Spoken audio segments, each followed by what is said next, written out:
Ozark Homes, Beck Wellness Center, and the Missouri State High School Activities Association.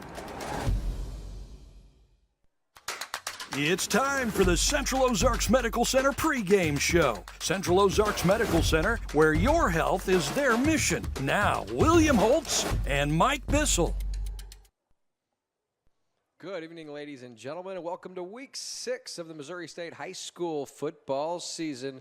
We're live on Lake TV for the Hallsville Indians and the Osage Indians for annual homecoming night here from School of the Osage. I'm William Holtz, joined by the Hall of Famer Mike Bissell. And Mike, two teams coming in, opposite records, but something tells me tonight's going to be a barn burner. Yeah, it should be. I mean, you look at comparative scores with teams that they have both played.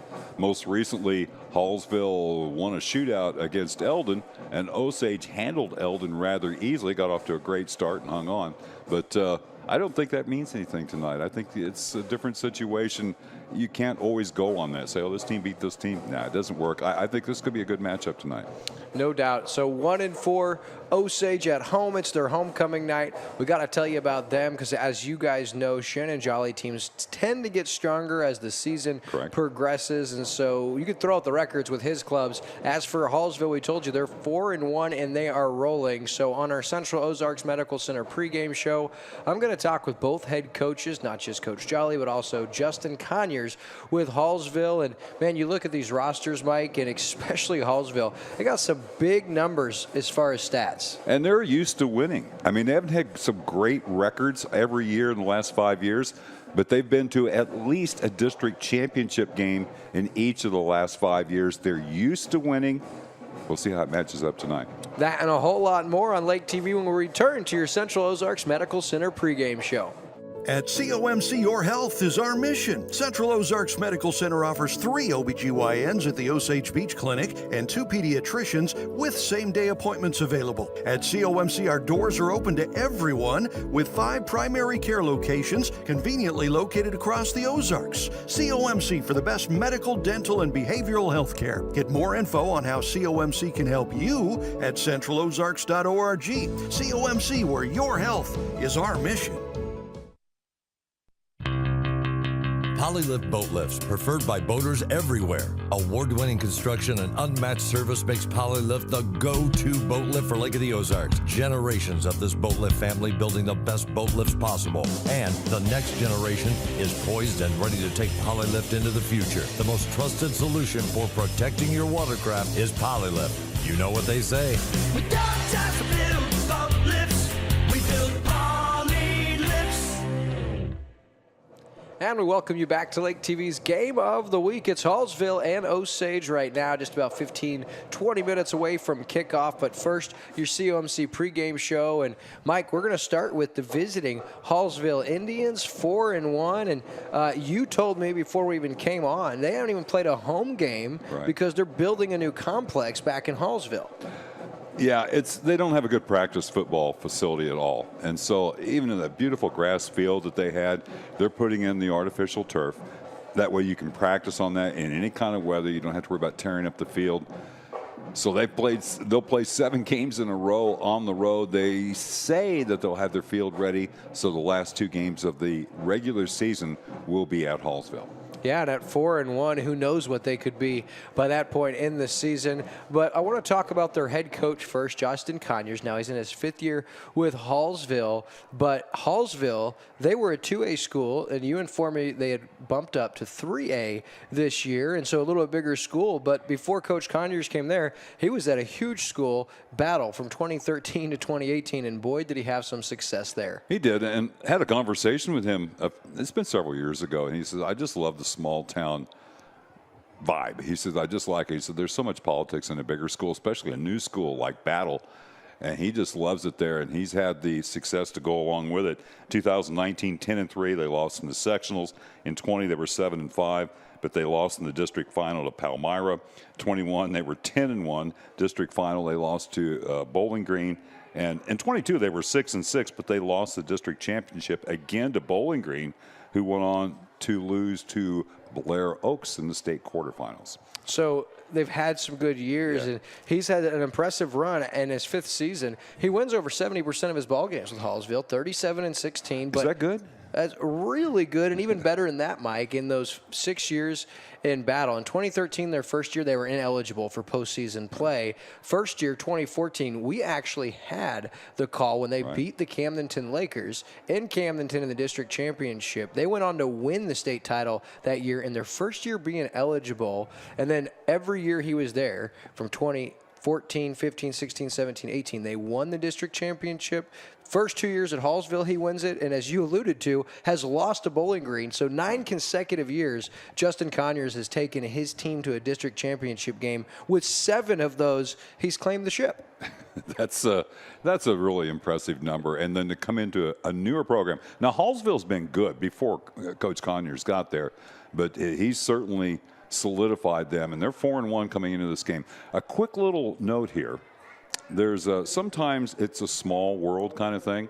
Before we moved to Versailles, I lived in a town in North Missouri called Brookfield. It's in north central Missouri. And we had a class reunion last weekend.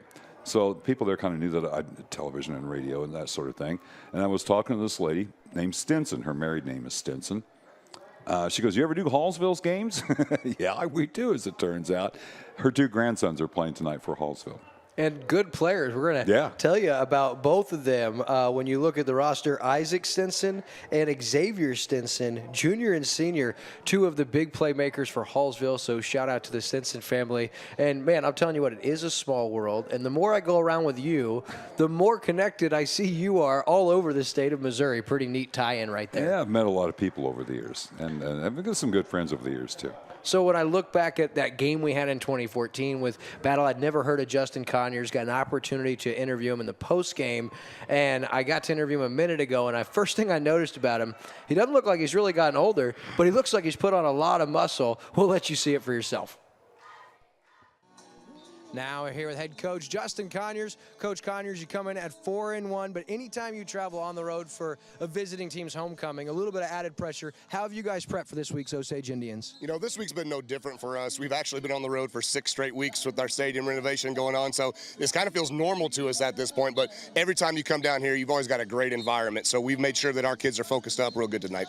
Coach, when I look at your team in particular, I notice a lot of big numbers that are really spread around. Talk about your guys' quarterback and how well he shares the ball. Yeah, he's been doing a great job for us this year. A little bit different look from us. Normally, you know, we're kind of a ground and pound type team, but when you got a quarterback back there like Braden Matheny that can sling it, it's been great. You know, and I love the way that we have different plays to get different guys touches, and he's understanding the game plan week in and week out to get those guys those big play touches. All right, Coach, now when you look at the hometown, Osage Indians, a team that looks like you've always liked, pound the rock. How do you slow down their rushing attack? Well, hopefully we can do a better job than what we've done in the weeks past. We've really struggled to stop the run, so it's been a hyper sentence of focus at practice of stopping that run game, and we know that's what we're going to get when you look at the statistics and run the reports, 78% run from those guys, so we're going to have to do a much better job than we did last week versus Eldon. Coach, besides being on your home field, I got to ask you, where would you rather be than right here, right now? No other place, man. I mean, it's Friday Night Lights, baby, and we're right here, right where I love to be. So I'm excited to play another football game. Doesn't matter if it's home or away. Thanks, Coach. Appreciate your time and good luck tonight. That's Hallsville head coach Justin Conyers.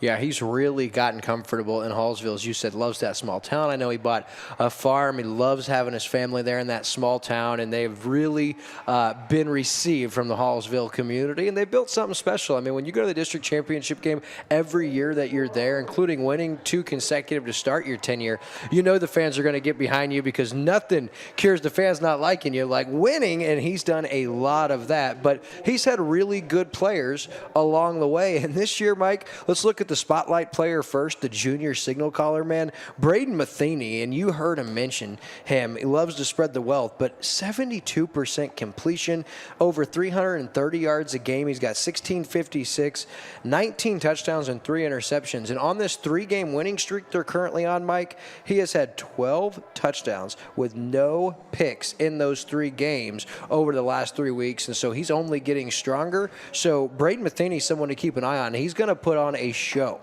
46, 36, 52, 47, 50.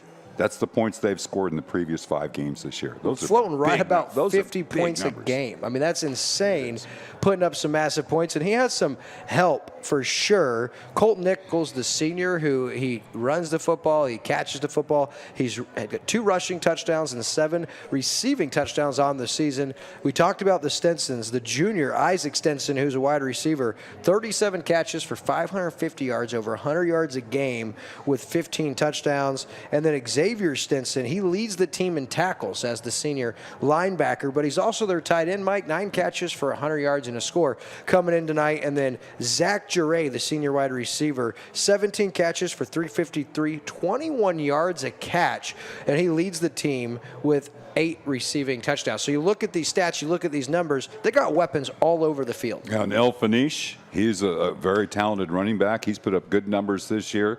They have a pretty balanced offense, and looking at the scores, that bears that out without any doubt whatsoever. This could be a high-scoring game. And one thing, as you run down those scores, not to be a pessimist, they do give up a lot of points, and that could bode well for Osage. So we're going to take a break here on our COMC pregame show, but listen, lots of action for you tonight, not only Hallsville and Osage, but it's the Osage homecoming night, and we'll have the entire coronation ceremony presented by Surdike Yamaha during our halftime show tonight. All of that and a whole lot more when we return on Lake TV. Lake of the Ozarks is the boating capital in Missouri. Did you know that your prop is the most important part of your boat? With over 30 years of propeller repair at Lake of the Ozarks, Cool Breeze Marine, the prop specialist, is the choice for you. The most advanced in propeller repair and scanning, Cool Breeze Marine, the prop specialist, can help you boat smarter, go further, and last longer on beautiful Lake of the Ozarks. Got props? We do at Cool Breeze Marine, the prop specialists. They say a picture is worth 1,000 words. The pure joy of a kid getting ready to go on the lake. Get lake ready and leave the heavy lifting to the compact frame of Kubota's powerful utility vehicle. Accelerate with Kubota's Sidekick to blur the line between work and fun. Available in orange, black, and camo. Visit your local Kubota Crown Power and Equipment dealership today. Passion, power, performance. crown-power.com. A message for everyone using the roads. That's you drivers and riders, evening runners and those running errands, lake dippers and road trippers, fun havers and adventure seekers. Help make the roads safer by doing 4 simple steps. Buckle up, phone down, slow down, and drive sober. That's it. 4 simple steps that have been proven to prevent traffic deaths. That means more rides, runs, laughter, life. After all, simple actions save lives. It's time for a new home, and your solution is Ozark Homes under the water tower in Laurie. Your home is and should be your safe place. At Ozark Homes, we take your dream and make it a reality while staying within your budget. With real estate and construction prices at an all-time high, let Ozark Homes stretch your dollar. We have many customizable options, including kitchens, bathrooms, fireplaces. We even offer a second level option. Quotes are always free, so give us a call or stop by today. Ozark Homes, making homeowners' dreams a reality for over 30 years. And we're back on Lake TV. Glad you're joining us for Friday Night Lights. It's week 6 of the high school football season. Hard to believe already at that stage in this season. William Holtz along with the Hall of Famer Mike Bissell. And we just wrapped up, Mike, talking about Hallsville. And I wanted to mention it doesn't get any easier because to round out the regular season schedule, they're at Southern Boone, who are 4-1, and those last 2 games they hope to be at home for. You got the 4-1 Blair Oak Falcons and the 3-2 California Pintos. So a combined record of 11-4 as it stands, those final 3 games. So this one is even more important for them. And Blair Oaks has got a long memory. You know, they got beat. Their coach got beat by Coach Conyers when he was at Battle. And, of course, it was Hallsville that broke that long conference winning streak a couple of years ago that Blair Oaks used to possess. So, you know, they're not going to get any favors from Blair Oaks. Nobody does, but especially the Hallsville Indians. Yeah, that'll loom large headed into that one. So all in all said, Hallsville, tough schedule down the stretch. This one's super important, an opportunity for them to improve to 5-1, and then they hope to head home after next week's matchup. So now we're going to direct our attention to the hometown Osage Indians. And Mike, coming in at 1-4, you might see their record and say, man, they've really struggled, but they've played some really tough teams and been in some real close battles. Yeah, that was a tough loss last week, no doubt, against California. They are in a tenuous situation with that Class 4 ranking, and you get down to the bottom, you're going to go on the road and play a big school. I don't know where Osage is exactly in regards to school population, but they have to be one of the smallest Class 4 schools in the state. I mean, they just came up, just as Hallsville came up from Class 2, they came up from Class 3. You've got to accumulate some wins so you can stay out of that basement and stay away from the top teams in that opening round of district play.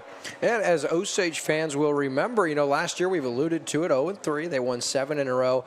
And if you know Shannon Jolly, over the course of his career, his teams always build for Week 10 or Week 11 before it was a 9-week season. And I talked to him a little bit ago, and he said, yes, I know we're 1-4. I know the close loss. He said, but we've had a really good week of practice. Well, he actually said a lot more than that. We'll just let you guys listen to it right now. Osage head coach Shannon Jolly. Coach, it's annual homecoming night here at School of the Osage. Always the night gets your players excited. Yeah, I mean, it's a good environment. We're just ready to go. You know what I mean? Week 6, here we go.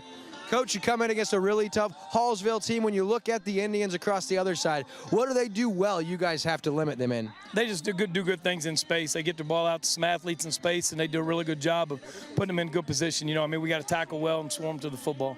Coach, one thing I know about you, covering you for many years, your teams always get stronger as the season goes on. How was your week of practice coming into this homecoming matchup? We've had our best week of practice this year, so that's exciting. So we'll see. There's no promises, no guarantees, but I feel good about this week. I think we put in our best, 4 days of preparation during the week than we have so far. Coach, last thing I'll ask you, sophomore quarterback Maverick Trusty, we're seeing him progress week in and week out. How are you feeling about the sophomore in a big spotlight tonight? Tell you what, our offensive line's coming along good, and I'll tell you what, those guys are going to pull together and keep getting better each week, and those 5 guys up front are the guys that make this boat run, you know what I mean? Absolutely. Coach, thank you so much for your time, and good luck tonight. Thank you, big dog. Osage head coach Shannon Jolly. Exclusive lake luxury is hard to come by nowadays, but that's exactly what's available at the Villages at Shawnee Bend.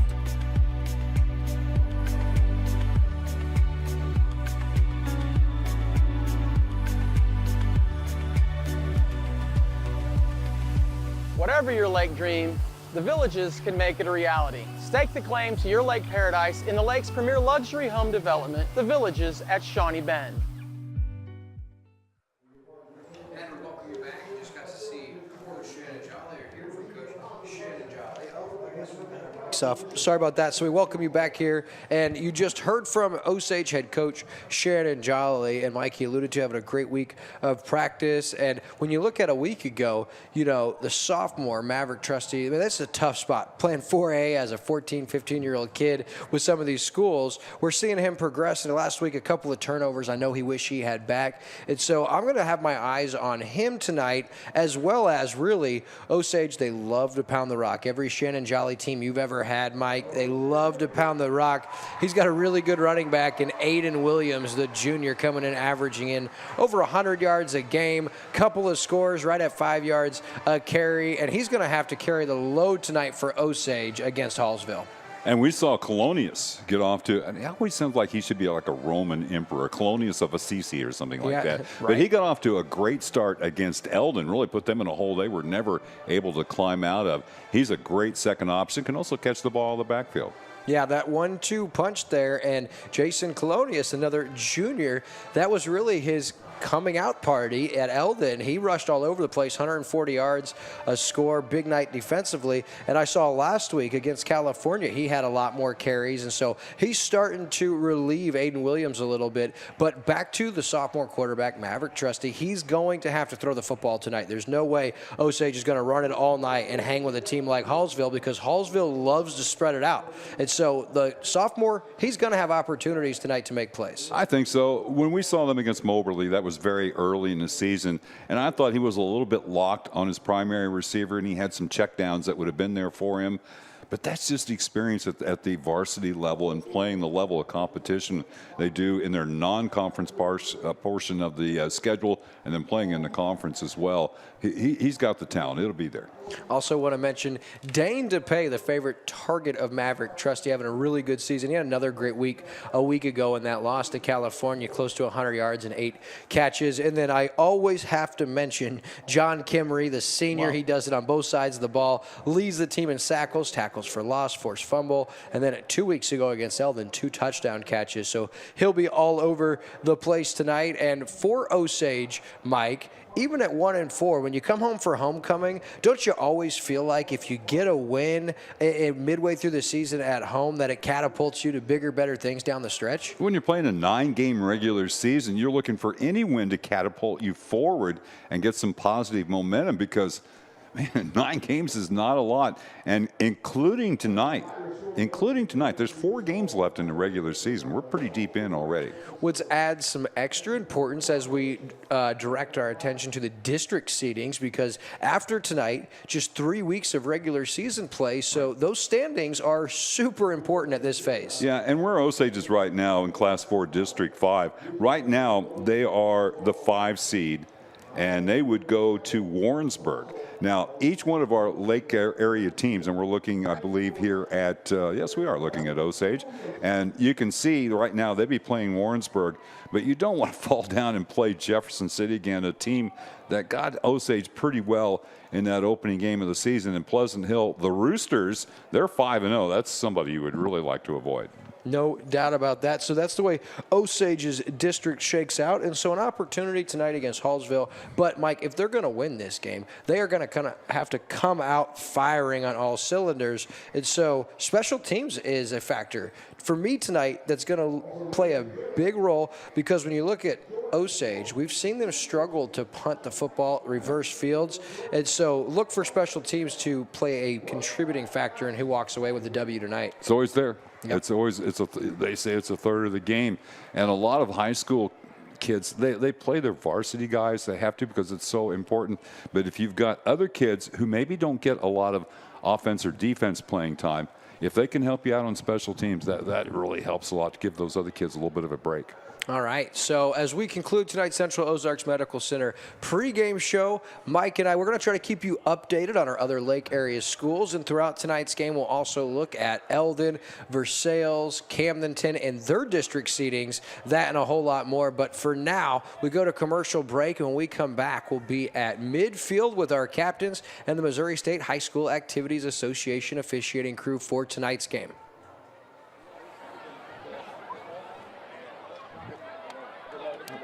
Perfect. They're already down there.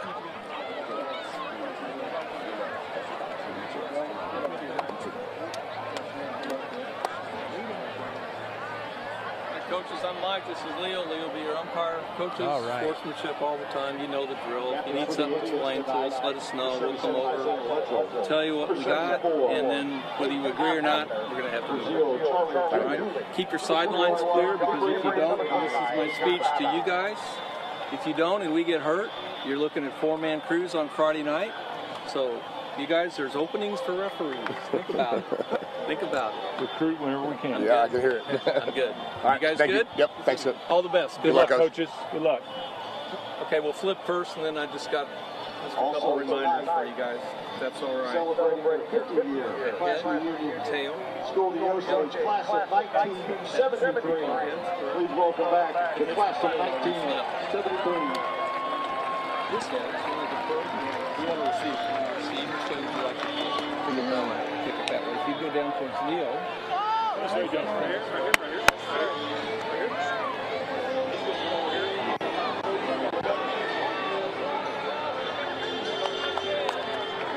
Rosedale will receive to begin tonight's game. All right, so Osage going to start with the football, and Always love to have high school football. We thank you guys for tuning in to week 6 of the high school football season. Tonight's broadcast is presented by Polylift Boat Lifts, and just about a minute away from kickoff. So, Mike, we've set the stage, and I'm telling you, when you look at these records, for those of you that are tuning in, you're like, okay, Hallsville 4-1, Osage 1-4, should go Hallsville's way. I'm telling you, those records can be deceiving, and especially, I hate to beat a dead horse over to death, but I'm telling you, Shannon Jolly, man, he is a disciplined coach, and he watches a lot of film, like all coaches, but he always seems to have a game plan. We saw it against Eldon, something we hadn't seen ever really from a Coach Jolly team, where the defense was keying in on Aiden Williams, and that's what sprung Jason Colonius to a career night, and so maybe he'll have another trick up his sleeve tonight, because Hallsville on offense, that's where I see them really having an opportunity to run away with it. But if this offense can hang with them, the Hallsville defense allows a lot of points, Mike. Yeah, no doubt. I mean, you could see a shootout here this evening. And Osage lost a low-scoring game last week. They would like to win this one and try to stay out of the basement in that district. Hey, we'll be updating other scores in the area as well. Versailles playing at Clinton tonight. Eldon is hosting Southern Boone. Of course, we're here at School of the Osage. And the Camdenton Lakers playing at Bolivar against the Liberators. 2 4-1 teams, and should be a really good game. Both of those teams got big aspirations, but for right now, it's Osage Indians football for the 2023 homecoming game live on Lake TV. So Jason Colonius, the junior, set to kick, in Hallsville, a trio of return men back at their own 10-yard line. Good kick, fielded at about the 5. It's fumbled and then picked up. Osage all over the return men back inside the 10, and a great start for the Osage Indians as Lawson Burks, the sophomore, no man's land after he fumbled the kick return. Osage, great coverage. He peeked a little bit, didn't he? See where the coverage was, because he was pinned against the sideline. There should have been a block in the back there as well. That had only been a 2-yard penalty, but still great coverage by Osage and a great kick by Colonius. So now as we get our first look at Hallsville at offense, we told you about the junior, Braden Matheny. What a junior campaign he's having.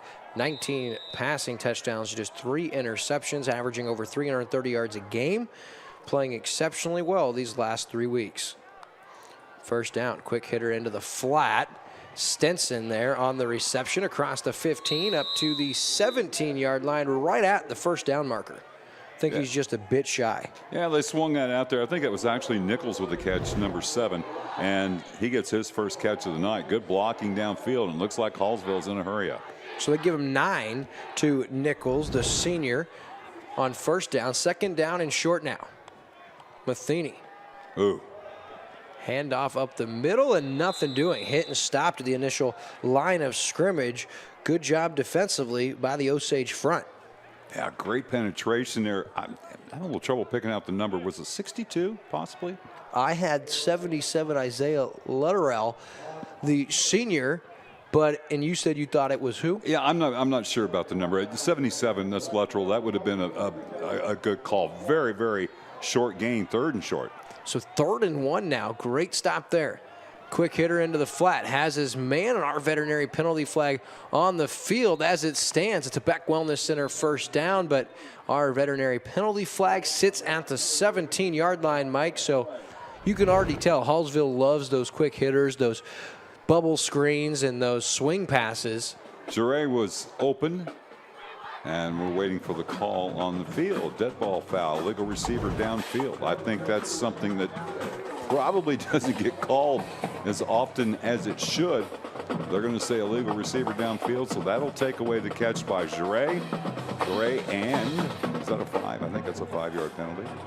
So it'll back him up, and a break for Osage. Yeah, you don't see that called a lot because it is the rule, if you throw it behind the line of scrimmage, you can have a guy downfield blocking? If the receiver is behind the line of scrimmage, you can have, everybody can be downfield, but he has to be behind that line of scrimmage. And he was not. No, absolutely he was not. Just a little past it right at that first down marker. So 3rd down and 6.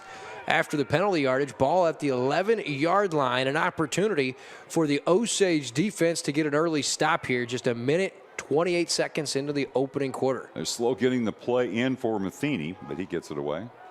Into the slot, has his man, delivers a strike for first down yardage across the 20-yard line. That's his big target on the play, Xavier Stinson, the senior tight end, and that's a Beck Wellness Center first down. Really a good defense. They had it covered with their zone, but the short little window was found and executed by Matheny. Yeah, he looks outside, and that gives the tight end an opportunity just to go to a dead spot in the middle there, and then a good tackle by School of the Osage and number 0. That was Charlie Dooley.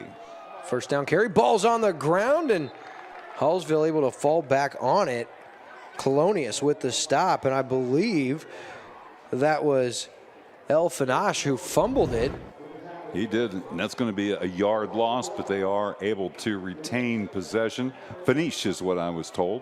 Okay, Al Fanish. That's what I was told. It's a great name. It is, no doubt. Al Fanish. So second down and 11 after the 1-yard loss. Matheny. Empty backfield. Lots of time now under pressure, and he goes down. The quarterback sack off the edge with it.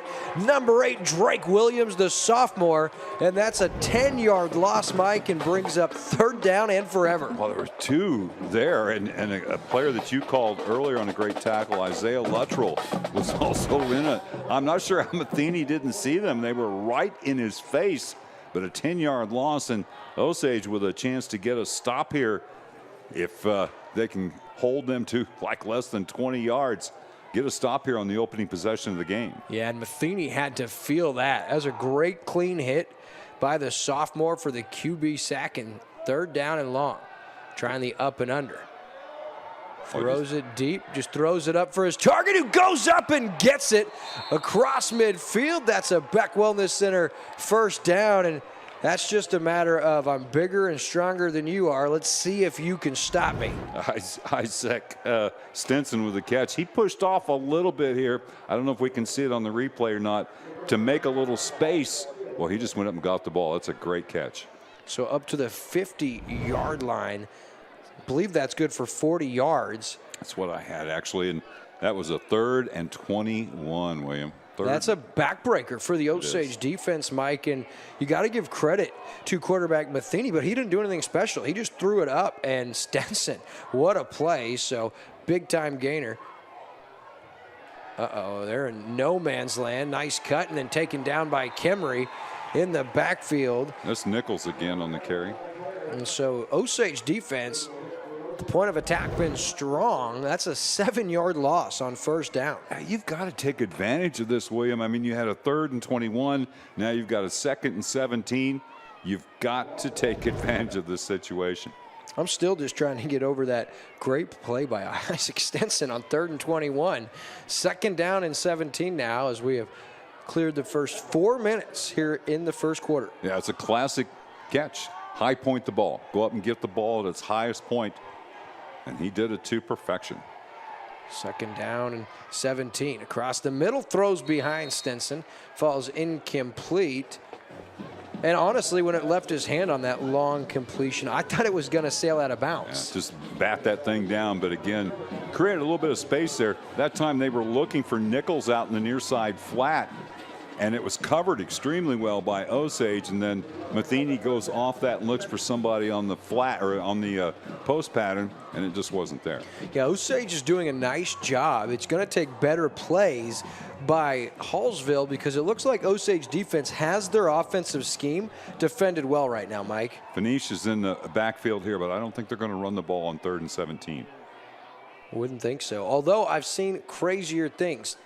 Interesting no call here over the middle, looking for Stinson and almost intercepted by DePay. Surprised Stinson didn't get called for an R veterinary penalty flag. Looked like he was running towards the line of scrimmage as the ball was snapped. I think it was Nichols that was actually coming in from the near side. He was definitely running toward the line of scrimmage as the ball was snapped. I'm not sure why that didn't draw a flag. This is not Canadian football. I keep calling Nichols Stinson. I, for some reason, have number 7 as Stinson. But Nichols, the senior, he's got 9 touchdowns coming into tonight. 2 on the ground, 3 through the air. And on 4th and 17, Hallsville tries the quick punt.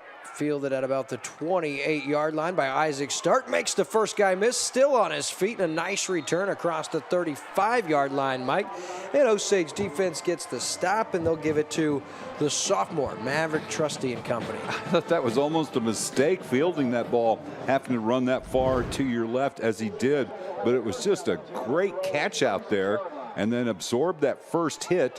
Took a little shaky right there, but absorbed that first hit, shook out of that, got up the sideline, and that was number 16, Schreierman for Hunter. Is he a freshman? Wow, that was a nice play. That was a great return on the play, up to the 36. Got an extra 8 or 9 yards after making the Hallsville defender miss. So first down and 10. Maverick Trusty under center. First down goes to A-Train, Aiden Williams. He falls forward for a gain of 5+. So positive gain, and that's one thing for Osage, Mike. We noticed they've got to get those better gains on first down and not back themselves up. We saw Hallsville do it. It forced them to punt on their opening series. Yeah, and that 3rd and 21 and giving up that reception, that could have been a backbreaker for Osage there, but then they were still able to get the hold, force the punt, and got a chance now on offense. Second down now, out of the gun is Trusty. It's Colonius who gets the carry, bounces off the first couple of guys, still on his feet. Jason Colonius all the way down to the 43-yard line, a 16-yard gain and a Beck Wellness Center first down. I think Osage got away with a block in the back, but they'll take it, a 16-yard first down run for the junior. And a good tackle out there finally by number 16 for Hallsville. And, excuse me, that was Cunningham, I think, on the tackle. But anyway, saved the even longer game. And Colonius is really developing some really nice shifty moves in there. He's patient, Mike. He's patient and lets the play develop. Here's Williams, a big gainer. Inside the 30, inside the 20, inside the 5, and he will score. Aiden Williams, 43 yards to pay dirt, and Osage strikes first with 6:25 left in the first. So 3 running plays, 4-16, and finished off by 43. What a great block, series of blocks by the right side of the offensive line, and then downfield, DePay gets a good block, and well, Williams, once he gets rolling, you want to get in front of him, good luck. And he wasn't touched till that guy dove at him. You're right, great blocking. The extra point is up, and it is good. Brady Clark converts, and with 6:25 left, Osage out in front over Hallsville, 7-0.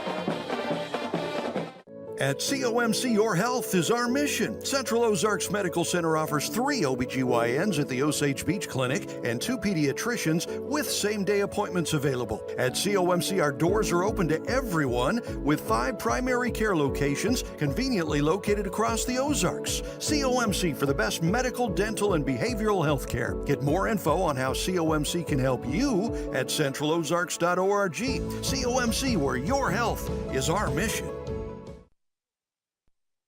Bail more, lift more, load more, pull more, do more with Kubota. Crown Power and Equipment, your local Kubota dealer.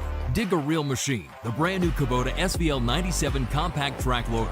Visit us to learn more at crown-power.com. And we're back here at School of the Osage. And if you're just joining us, Hallsville starts with the football. Osage gets it after a defensive hold and a punt return. And didn't take them long, Mike, and they pounded it down the throat of the defense. And it was Aiden Williams, 43-yard touchdown run, and good start for the home team. I tell you what, when you have a sophomore quarterback who's just kind of feeling his way along and trying to gather that experience, if you have the running game going for him, well, that makes the play action so effective. And, well, the running game started out very impressively for Osage, no doubt about that. So the ensuing kickoff now, Colonius in to do the honors. And it's interesting, Hallsville puts those 3 guys back. That kick is going to take a Hallsville hop out of play in our veterinary penalty flag, and can't afford for that to happen because they should get great starting field position. I think it's the 35. Yeah, that rule I've never really understood. It seems like it's open to a great deal of interpretation, but I believe you're correct here, out to 35. I don't really know how you assess that penalty, the yardage, but that's good starting field position. You know, Matheny is listed at 5'11", doesn't he look bigger than that? He does look bigger. He's definitely long, so he's got an interesting frame if he is only 5'11". But, Mike, on that first series, Osage defended well. I mean, their positioning, their spacing, they did a really nice job containing, but a couple of nice plays, got a couple of first downs, but we'll see what the second series brings. Matheny. Here's the pitch. Oh, missed tackle there. Good athleticism, and then cleaned up by Colonius. First guy there for Osage was Lutterell. We've called his name a couple of times, and Colonius cleans it up for a 1-yard loss. Well, there's no doubt that Osage is getting penetration. Luttrell got way upfield there, and then Colonius is just doing a little bit of everything for Osage here tonight. Nichols has carried the ball twice, -8 yards, and once again, Hallsville behind the sticks on the first down play. And that's something that you know was going to bother Coach Conyers, but that's been what's prevented them from getting anything going here in their first 2 series, those negative plays. Yeah, you can't depend on completing a pass on 3rd and 21 very often. Clean pocket into the flat now. Overshoots his target. I don't think they were on the same page as Nichols. So 3rd down and 11, and Osage got to feel good here. An opportunity to get the ball back to the offense, Mike. Yeah, that's good coverage.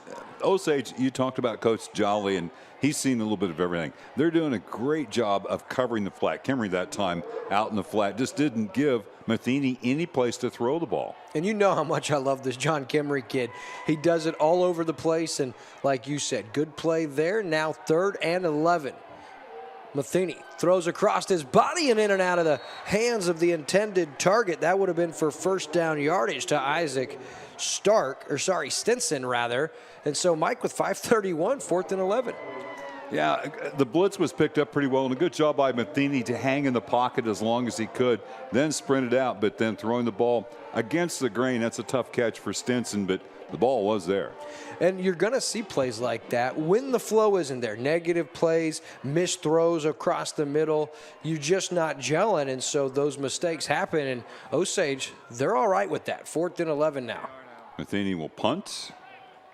High kick.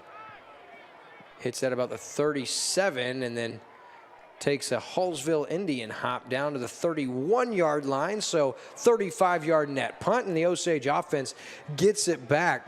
Now, Mike, if you notice, you saw Colonius get a carry on that last series. We didn't see that in that opener against Moberly, so defenses were able to key in on Aiden Williams, and he started to struggle a little bit. But how about the emergence of Jason Colonius and what that's meant for this Osage offense? Yeah, 2 backs like that, both of them can catch the ball out of the backfield. That's a dual threat. I thought a really good job by Stark there just to get away from that punt. That was just one you didn't want to try to be moving and make the catch, and it really didn't have the blocking in front of him anyway. DePay's got single coverage, nobody over the top. Quick handoff to Williams instead, tries to get outside, gets up to the 35, and that play had potential. Great closing speed by Hallsville. Otherwise, Williams might be off to the races. Yeah, Kason Conyers, a freshman, and that is the coach's son, by the way. That's good closing speed to come down there and make that tackle. And he's going to be a great specimen on the offensive side. He comes into tonight's game, Mike, does Conyers. He's had a pretty good game with, or pretty good season. He doesn't get a ton of carries, but averaging 9 yards a carry. Got about 180 yards so far. A little different set for Osage here. Dangerous handoff. Not real clean, but A-Train holds on to it and gets it up to the 38-yard line. So a manageable 3rd and 3 or 4 here, and we might see Maverick Trusty attempt his first pass, but don't be mistaken if you're watching. This kid can throw, and I'm excited to see, because when I look at this roster, Mike, Aiden Williams Jr., Jason Colonius Jr., Maverick Trusty sophomore, Dane DePay Jr., Landon Childs Jr., Isaac Stark Jr., a lot of guys that'll be back, and they're starting to gel here. So 3rd down and short. Very tight splits. The offensive line very Colonius, close together. Great cut. Tries to get up to the first down. Keeps fighting, and I think he's just shy. Great effort there by the junior, and nice job by Hallsville to stop him short. But you'd be tempted to go for it here on 4th and short, even at your own 40. Yeah, I think they're thinking about it because they haven't really made the wholesale changes for the punt team. You got a 7-0 lead, 3:40 in the first quarter of play. Your defense has played pretty well. I'd have to get a little bit conservative here, but yeah, Maybe looks like they're going to go for it. Maybe even try to draw him off. Now we're going to get a penalty, and our veterinary penalty flag, and they were going to quick snap it. They did, and they may not have been set. That's exactly what the call is. You have to be set for a full second. So the first penalty of the night, I think, takes that going for it decision out of your hands there. It'll make it 4th and about 6. And that shows you that Coach Shannon Jolly was ready to gamble. Quick snap, and like you said, you didn't get set for a second. That's a costly penalty. And so on 4th and 6, you assume now this would be a punt situation. I believe so.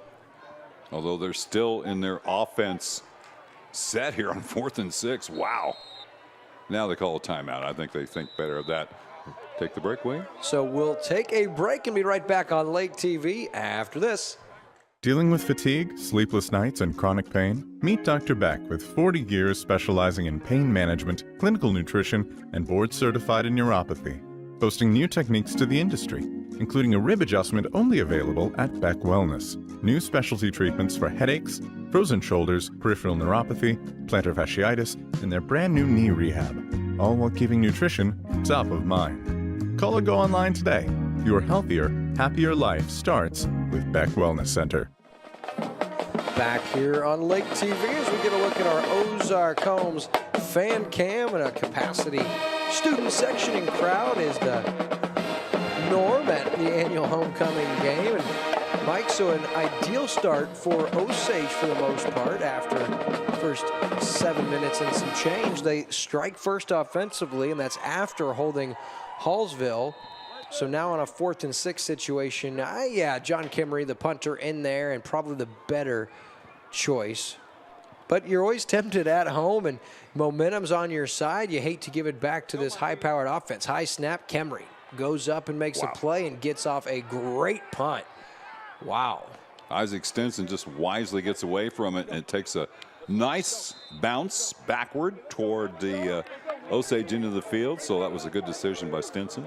Yeah, Hallsville bounce up to the 35, and that's where this offense comes back onto the field to get to work down 7-0. So 8 minutes, 56 seconds gone, and Hallsville, short couple of series so far. Osage, their last one, thought they might try to get a 2-score lead, but unable to. Man, that 3rd down play. They would have got that 1st down, but good stop for Hallsville, and here comes the Indian offense. Ooh, that looked like he started a little early. Quick hitter here to Stenson into the flat across the 40. A little shimmy up to midfield and a 15-yard gain and a Beck Wellness Center 1st down for Hallsville. Yeah, that was Isaac, who actually they wanted to go deep. It just wasn't there. Good coverage. But Isaac gets the catch there. He's had 2 now for 55 yards here in the 1st quarter, and that gets the ball up to midfield. Yeah, I'm not buying Braden Matheny at 5'11". He looks every bit of 6'1 or 6'2". I mean, he is lengthy. He's tall. He really got a nice delivery. If he's 5'11", everybody in his offensive line is 5'6". I'll say that. How's that? So on 1st down and 10 now. Look out, they close quick, get a quarterback sack. This time, number 82 for the Indians, Landon Hall, the junior. Yeah, but Kimmery and Isaac Stark made that play. They absolutely took away the screen pass, just went through the blockers, and there was no place for Matheny to throw the ball. Luttrell and Aiden Williams also in on the QB sack. That's the 2nd time Matheny's been sacked tonight, and that brings up 2nd down and 15 with 2:25 left in the 1st quarter.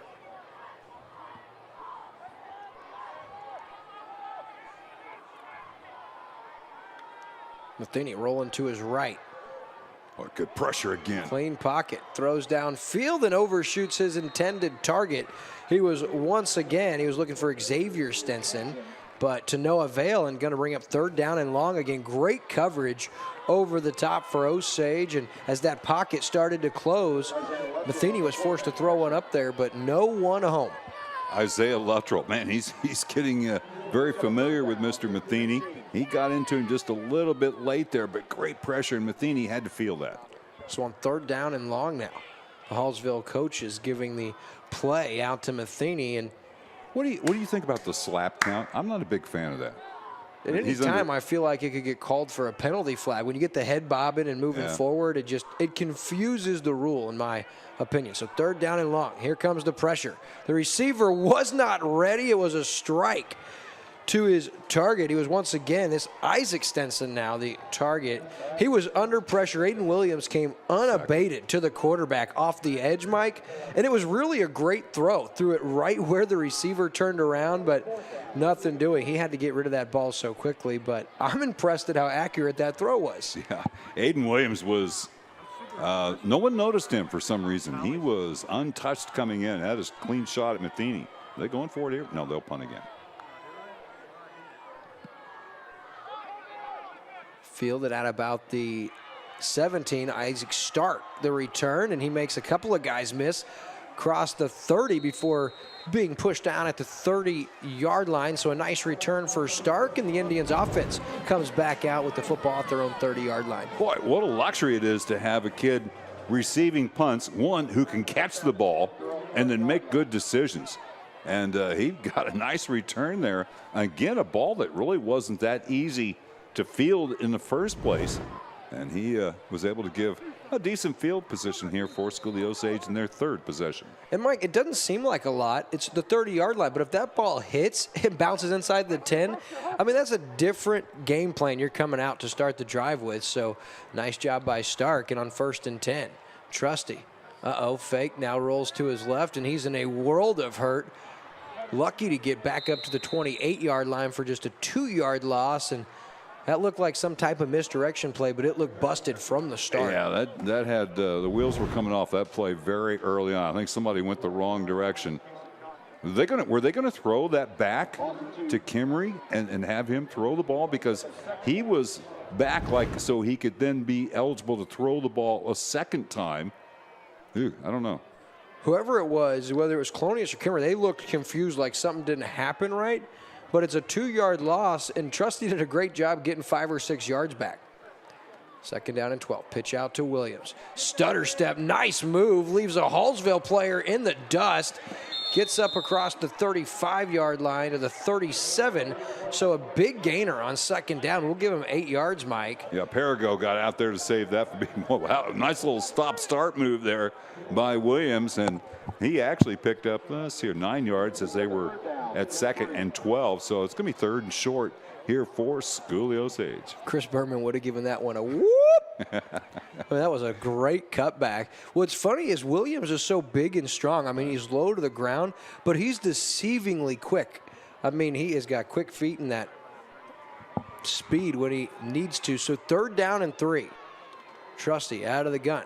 Has Williams. Keeps those legs churning, and I think he got a Beck Wellness Center 1st down, and if not, he is just shy. I think just short. Now this is going to be incredibly tempting for Coach Jolly to go for it on 4th and short, just inside his own 40. I tell you what, when they want yardage, they're going behind the right side of the offensive line. Isaiah Luttrell there, along with Peyton Havner. Wow. And it's worked, and right there, Williams was hit at about the 36-yard line, and he just kept those legs moving. So 4th down and short. Quarterback sneak. Nope. Going to be Williams. Falls forward, and he's got a Beck Wellness Center 1st down. Great play design, Mike. You only needed about a 1/2 yard, and feel good about Aiden Williams getting me that every single time, and this time is one of those times. William, I think they'll start the clock here, and Osage does not have to run another play here in the 1st quarter. And I have to say, all in all, a very successful 1st quarter for Schooley Osage. No doubt. So after 1 quarter of play, Osage out in front by a score of 7-0 with the football. You're watching Lake Area High School Football on Lake TV, presented by Polylift Boat Lifts.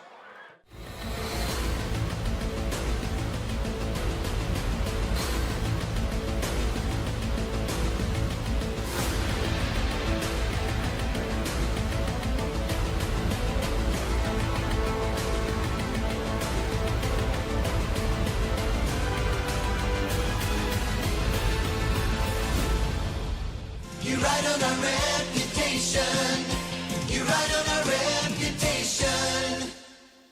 Our veterinary is the proud official veterinary of Lake TV. For every 5 penalty flags during tonight's game, our veterinary will donate a free spay or neuter to Ozarks Cat and Canine. Another reminder that the best way to prevent more stray dogs and cats in your lake neighborhood is to get your pet spayed or neutered. And we're back here on Lake TV, and you see Hallsville head coach Justin Conyers, and probably not very accustomed to being in situations like this. And you're like, it's only 7-0, but the guy's won 73% of his games as a head coach, and at 4-1 on the road here at Osage, the Indians of Osage had their way in that first quarter. Really impressed with them, Mike. Yeah, no doubt about it. This is a very clean quarter. I wish they hadn't have made the mistake on the quick count on the 4th and short on the previous possession. But I'll tell you what, you talk about Coach Conyers. How many times have they been shot out in a quarter this year, do you believe? I wouldn't think many, if any at all. That's certainly something that Coach Shannon Jolly and his club can be excited about. And they've got 8 in the box here. Colonius, first man, and he's taken down by the defender. First guy in there for Hallsville. Big number 58 with the stop, and that is Tucker Cates, the senior. Going to bring up 2nd and 11. Actually lost a yard on that play. He did, and that's the first time that Osage has been behind the chains here this evening. They've been able to get 4 yards or at least something positive on first down. Let's see how they react to this from their own 40. So on 2nd and 11, we've yet to see Maverick Trusty throw the football. He's rolling to his right, and here it is. Quick hitter to DePay. Cuts back, makes the first guy miss, and a great effort. I think he's got a Beck Wellness Center first down, and he does. If not, he's very, very close to it. Yes, that's the first pass attempt. We have seen all night long here in the first quarter single coverage outside on DePay. He's had single coverage from Peyton Schleter, a junior. Sometime along the line, you're going to see an out and up. There is no safety over the top, William. Yeah, and it's going to be a big play if they convert, because that is right there for him. So on first down, Aiden Williams the carry. Lowers his head and then taken down. Nice stop defensively for Hallsville. Aiden Williams a load. There's no easy way to put that. He is not an easy guy to take down, and he rarely goes down on first contact. So you limit him to a 1-yard gain, that's a victory. Yeah, Toure got underneath that. He was shaking his head a little bit when he came up. That was a rather violent collision here. Man, oh man. We do have a score update from Bolivar. Your Camdenton Lakers out in front 7-3 with a couple of minutes remaining in that opening quarter. And I've got an update from Clinton that I'll give you in just a moment. Pitch to Aiden Williams. Got some room. Cuts back into the Hallsville defense, and they limit him to a yard or so. I thought he should have went outside there. Yeah, I had a chance to stretch it out. Jake Wooden filling nicely from his middle linebacker or inside linebacker position there. That's just a short game. 4 Versailles in Clinton tonight, the end of the first quarter, 15-15.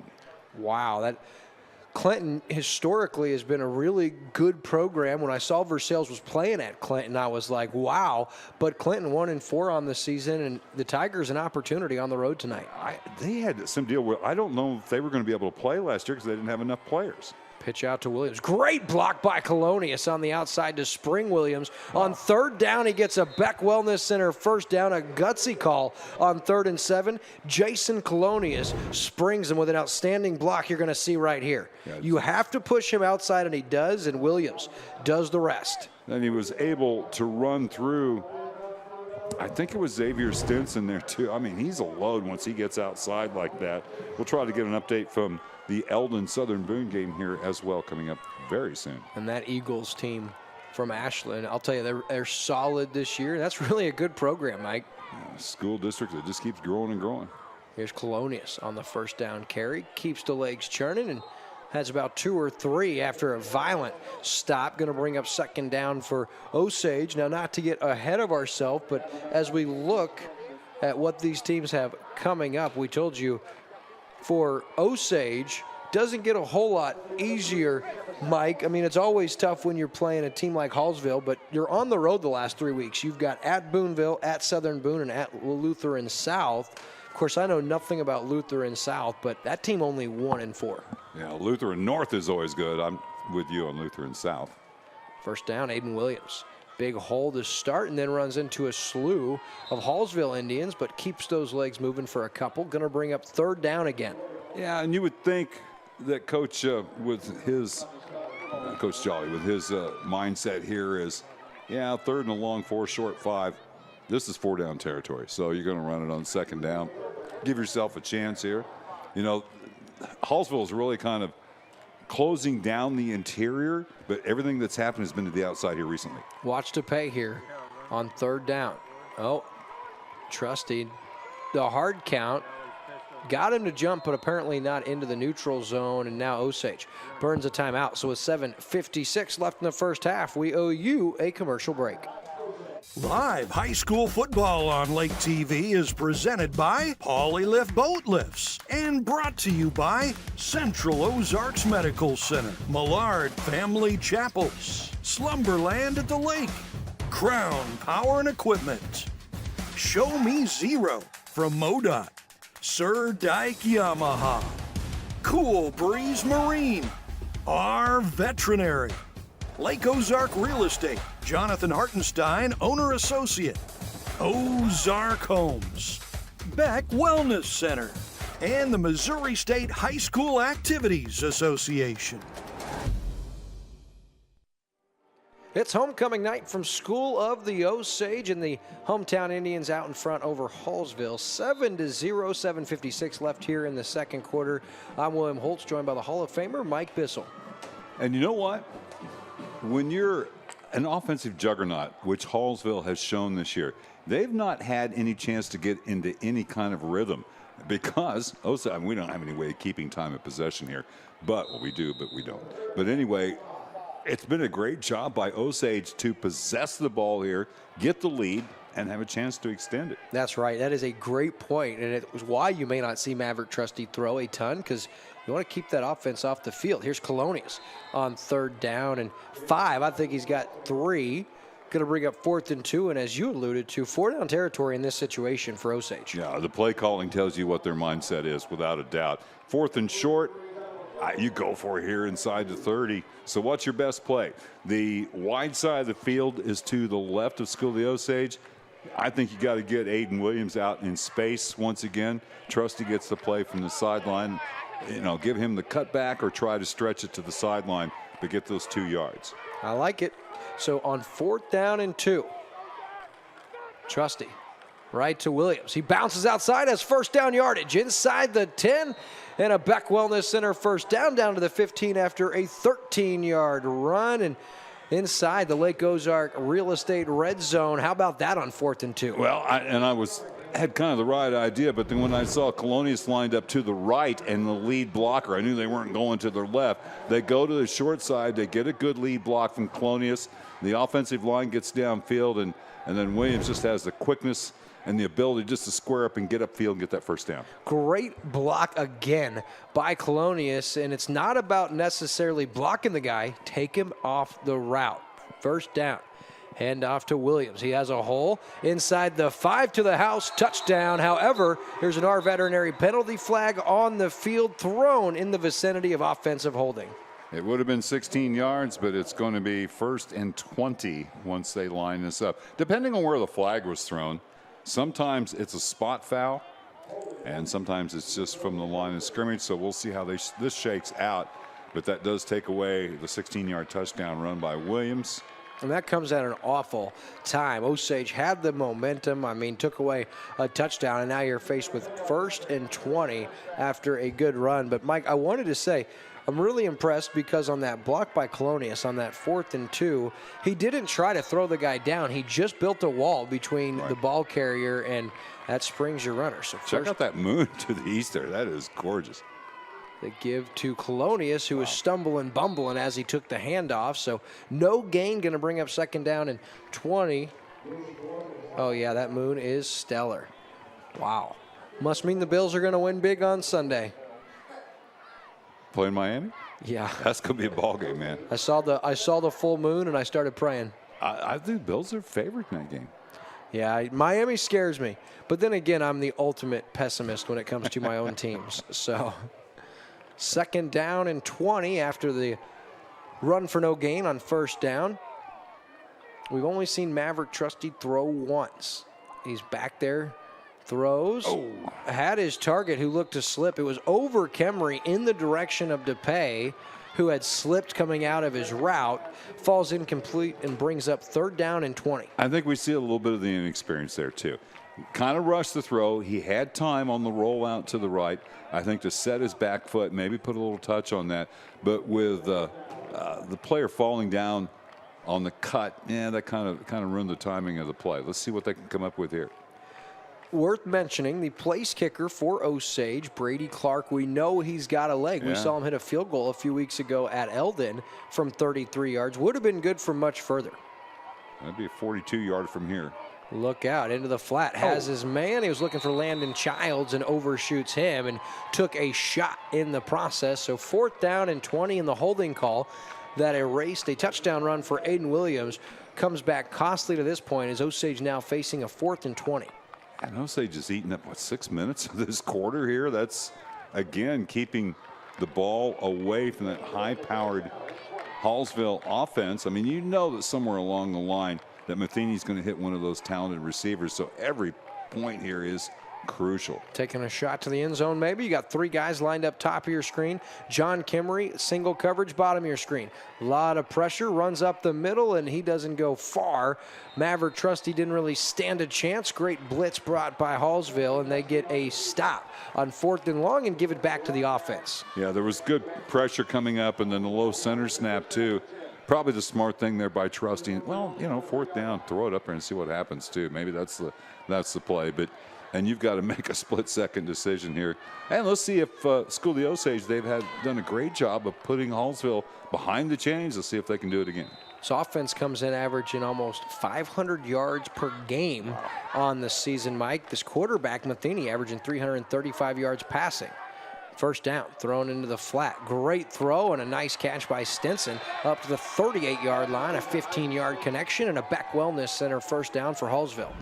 That's his 3rd catch, and man, there's somebody, I mean, they're going to hit somebody deep eventually. Stinson runs a very crisp route, good cut to the outside there. Only a 15-yard completion, but it was a 40-yard throw, and Matheny threw it well before Stinson came out of his break. That's next level placement right there, Mike. I mean, 15-yard game with the ball travels 40. And he had time to throw. That's a big key, too.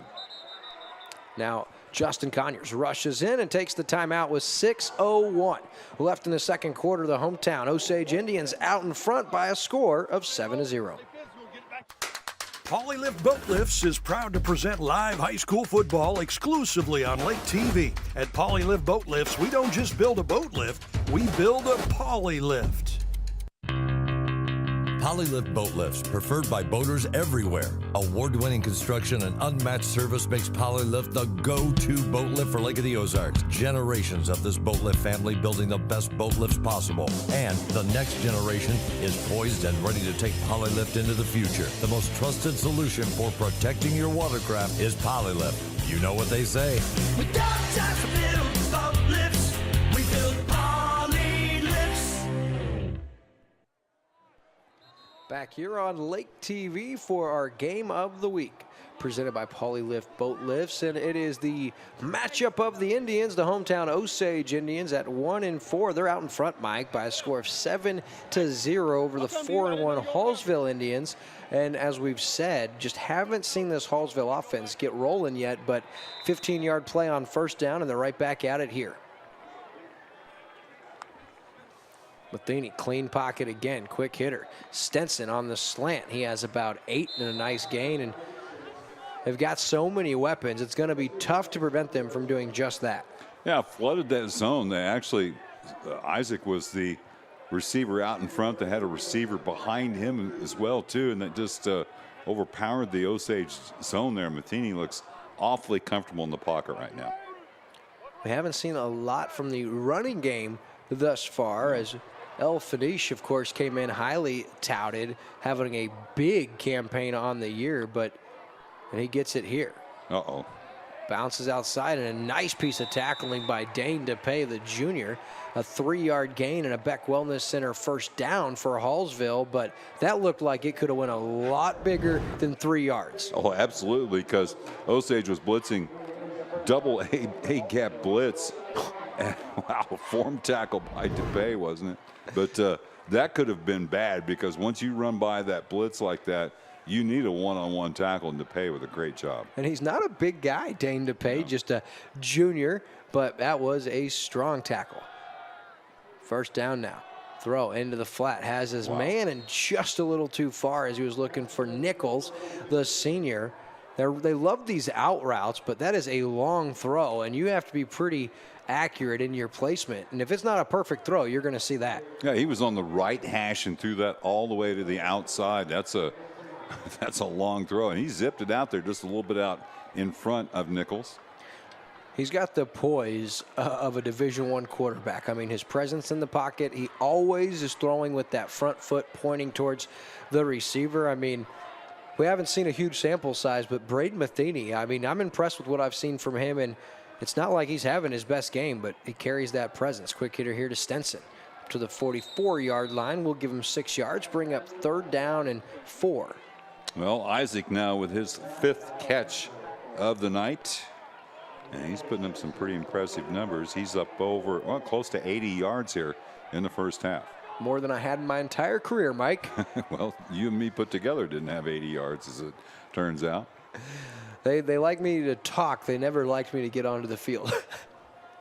So 3rd down and 4. Osage defense has done a spectacular job through the first quarter and a half plus. They're bringing the blitz, picked up nicely. Clean package or clean pocket, great pass. Stenson hauls it in. Dooley was all over Stenson. That took a perfect pass and a great bit of concentration by Stenson to bring that in. Yeah, flashed right in front of Isaac. Osage shows the blitz, and they dump back out of it. 2 players really had a good shot at deflecting that ball, and Dooley had to make the tackle to save it. Noah Stevens just a millimeter off of deflecting that one. And so 1st down and 10, balls at the 33-yard line, and Hallsville now getting a little something going on offense. They've given up on the run. Now flushed. Colonius gets him from behind for the quarterback sack. The junior, what an effort. And I don't think Matheny thought there was a chance that Colonius got him. Colonius all out dove at the quarterback and trips him up for the QB sack. That's the 3rd time this defense has taken Matheny down tonight. I think he hit the right ankle, which shot it over. It hit the left ankle and tripped him up. 3rd sack tonight. And 2nd long for Hallsville. And they have a nice drive going, but behind the sticks once again. What an effort. And luckily for Osage, that play was made, because otherwise, Matheny had some room out there. Handoff. No sir-ee on the carry this time. It's El Finish, and he goes nowhere as the Indians front all over him. That's Peyton Havner, really stuffed that one for a yard loss. That was an impressive play by him, and had a lot of help around the ball as well, too. Man, I'll tell you, Coach Jolly has his Indians up tonight for this challenge. They're looking sharp, and now they've got Hallsville facing a 3rd down and 15. Rolls to his right, does Matheny now, under pressure, little stutter step. Being intercepted. Oh, no. Has his man. That was Isaac Stenson who got open. Man, when you throw out the ball up across the field like that, that is going to be an interception a lot of the time. Big 4th down coming up here, William. Stenson did a great job, Mike, of breaking his route and looking back at the quarterback to be his safety blanket.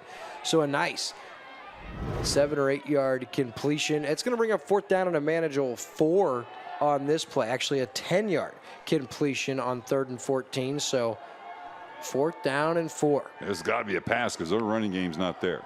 Quick hitter into the flat. Stutters in an errant throw on the back shoulder. He was looking for his target. That's number 19, Zach Giray. No siree, and the Osage defense does their job and gets a turnover on downs. Giray had his hands to his helmet like, what's happening there? He was running a different route than what Matheny was anticipating. So, again, the 1st down play where you get a negative type play, Matheny sacked for a 4-yard loss. But that was an impressive stop. You knew that Matheny was going to get that offense rolling eventually, but boy, got a break there on that first down quarterback sack. The Indians, 2:16 left in the first half and 1 timeout. First down carry goes to Colonius, and he's going to be upended and taken down. No gain, and actually a loss of 1. And for Osage, they might stay conservative, but you look on the other side, Hallsville, 2 timeouts. Can't be too conservative. Yeah, that play lost. It looked like he slipped a little bit, didn't he, as he had to cut back, as they really were forcing or set the edge very well, and Colonius had no chance to get away to the outside. How about a play action and take a shot for DePay? Well, they got 9 in the box here. I think this would be the time to do it if you're going to. Pitch outside to Williams. Great seal block there. Williams rolls forward up to the 29-yard line. A modest gain of 3. Going to bring up 3rd down and 8. And I think Hallsville might burn a timeout. They will. You would think so.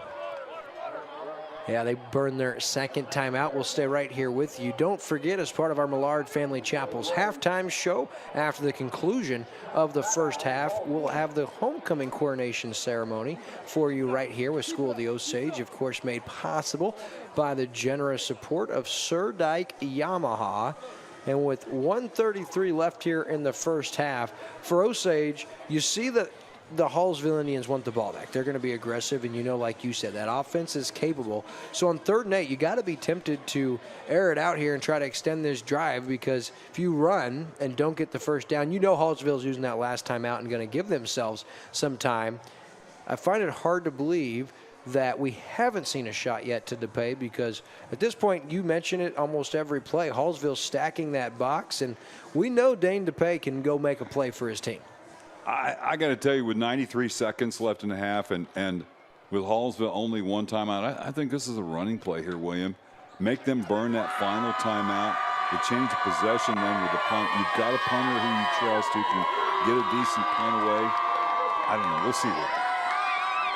We get a look at the Osage student section on our Ozark Homes fan cam, and now 3rd and 8. Trusty out of the gun, going to roll to his right. Throws, has his man, and hits DePay right in between the numbers, but able to haul that in is the junior Dane DePay, so no clock or no time off the clock outside of 2 seconds run off the clock. Yeah, that hurts. So a free they will timeout. punt. And then the change of possession here will stop the clock as well, and still 1 timeout left for Hallsville, who've been held scoreless here in the first half of play. And John Kemery can kick it, but Hallsville should get great starting field position, and I think I agree with the running and make sure they burn that last timeout, because with that timeout, that changes things, as Kemery back at his own 15-yard line. High snap, nice job by him, and gets away a beautiful spiral punt. Look at that thing, fielded by Stinson back at his own 21-yard line. Great kick coverage for Osage, and taken down at the 27-yard line. I got that as a 52-yard punt. Wow, that's impressive, man. And it was a beautiful spiral, Mike, that just spun and then took a Osage hop. So 52-yard punt and about an 8-yard return. So with 1:16, as you get another look, I mean, look at that thing. Just beautiful. Yeah, the contain on the far side there broke down a little bit. So that could have been worse, but a good return by Stinson gets down to the 28, but again, only 76 seconds left. It's a lot of time when you have a quarterback like Braden Matheny and the weapons that Hallsville does, but Osage has had their number tonight. 1:16 left, Matheny out of the gun. Got to get pressure. Clean pocket, taking a shot. Looking for Nichols. The defender had fallen down, and I think he may have interfered with the receiver. I think so, and you get away with that. I mean, Childs was kind of no man's land. He stopped a little bit and then hand checked as the man went down as he was falling. I think it's a good call. Illegal contact or pass interference? Yeah, well, pass interference is not going to be a spot foul in high school ball. It'll be a 15-yard penalty. Oh, are they calling that on Hallsville? So they're going to call offensive pass interference on Nichols. We saw Childs go down. I thought they were going to call it on Childs. He wasn't playing the ball. that's a break for School of the Osage. Absolutely, and so that changes things drastically. Surprised both of us. Offensive pass interference, and that's a call you very rarely see at any level, but especially the high school level. Yeah, that's going to be, they're going to mark that the full 15. I think that should be half the distance, actually, but they'll mark the full 15 yards off against Hallsville. Wow, that's a big one. No, they did. It was from the 28 to the 14. Okay. Half the distance, but essentially a 15-yard penalty. And on first down and I guess 24 now, what do you do if you're Hallsville? I don't know, but I'll get some pressure on the quarterback, but he's in trouble. Throws into the flat, has Nichols up at the 28, makes a couple of guys miss, and then taken down at the 32-yard line. A nice play and a lot of yardage gained right back right there. So we'll give him 18 yards and going to bring up second down and 6. But the clock continues to run. He probably should have stepped out there, but hey, you're trying to make a play. Matheny rolls to his left now. Clean pocket, throws, has a target. He picked off? No. Oh, very almost nearly as John Kemmery gets his hands on it. Going to bring up third down and 5 after the incompletion, but what a strong arm Braden Matheny has. I think I've got an update here from Eldon. Oops. Southern Boone up 26-7 midway through the second quarter over Eldon. So 35 seconds left, and say that again. I was trying to find a Camden score. What was the update from Eldon? 26-7 Southern Boone. Eldon's in a precarious position in their district standings as well too. Yeah, and after winning their first 2, they've now dropped 3 in a row. So third down, under pressure, Matheny, and throws looking for Stenson. Too much, going to bring up fourth down and 5, and so Osage. The defense will take the offensive pass interference called against Hallsville, and that's a big break for Osage. They're going to bring up fourth down and 5, Mike. I think they've got a punt here. It's just a one-score game. The thing that worries you for Osage is, and they've had a couple of chances to extend, to make it a 2-possession game and couldn't get it done. I'd be really, they're going to punt it away here. You know, Osage won't even send anybody back. It is a high and short punt, and it takes an Osage hop.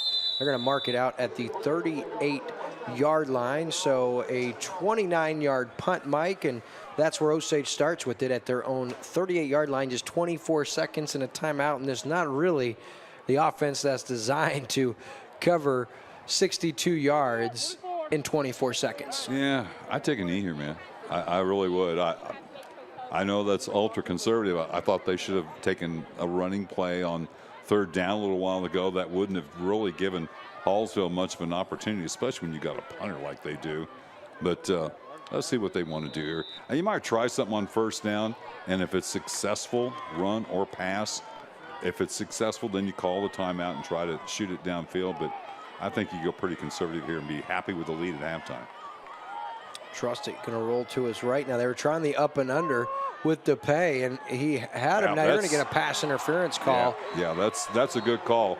That's the up and out. Yeah. Or the out and up, I should say. Peyton Schleter, the culprit, the junior. The move didn't really work. I mean, he stayed with them, but as DePay started to gain speed, he couldn't help himself. That being Schleter is reaching out and interfering with the receiver, and so he impeded the progress. There's no doubt about that. I don't know about the grab as much, but that's going to be a 15-yarder. Now you've got to think about taking a shot down the field, as that will take it up to about the 47-yard line of Hallsville. And remember, Osage has a very good kicking game. And really a break, because it was a throw that was way too long. It wasn't catchable, but our veterinary penalty flag puts it into Hallsville territory, and Osage still has that timeout in 16.8 seconds. And so their mindset may have changed after that gamble on first down. Everything's a rollout. Quick hitter to DePay, and he's got good yardage. We'll give him 8 yards up to the 39-yard line. Going to bring up second down and 2. Accurate throw, and I like the design on that play. You really want to be inside the 30 and take a couple of shots, and so they love rolling DePay out of the pocket. And to the short side of the field there, it gets clogged up pretty easy, but a good throw on the run, and DePay runs a good route and good hands. How about Osage taking a 2-score lead in the half? That'd be something. And Hallsville will get the ball to start the second half. No, check that. Osage will get it. Taking a shot for DePay. Has a step just off the outstretched arms of the junior. A diving effort, and I love the call and the chance. Yeah, I thought their feet got tangled up just a little bit at the end of that route that took DePay off of it just a little bit. But, of course, that's not a foul. It's not a foul when your feet get tangled up like that. So play on 3rd and short with 8 seconds essentially left in the half. Hallsville faithful travels well, and when your team is 4-1 and had the kind of run they have under the last 4 years with Justin Conyers, I would travel well also. So 3rd down and 2 with 8 seconds left. Has a man streaking. He's going to go the other way to Williams now inside the 20, inside the 15, and down to the 12-yard line. And the clock is at 0, and so a nice gainer. But that concludes your first half. There's no laundry on the field. So we're going to take a commercial break, and we'll be back with our Millard Family Chapel's halftime show. We'll have your homecoming coronation ceremony brought to you by the fine folks at Surdike Yamaha. Your score at the break, it's Osage 7, Hallsville 0. Hey everybody, Daryl Cunningham with Slumberland Furniture at the Lake. This week is a special week here. We have our customer appreciation sale going on. Once a year, 4 days only, Friday, Saturday, Sunday, and Monday. Deals so good you're going to have to come check them out. There's even deals that some of our manufacturers won't even let us advertise. Come check us out, Slumberland Furniture, where we're bringing happy home.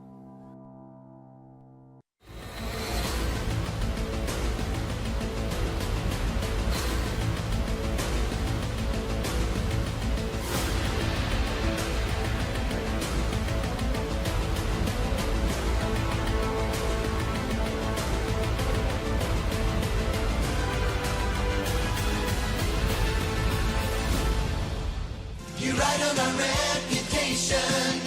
You ride on our reputation.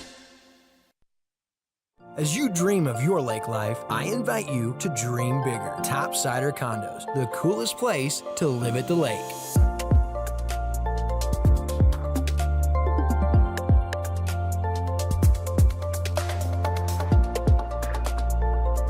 So what do you think?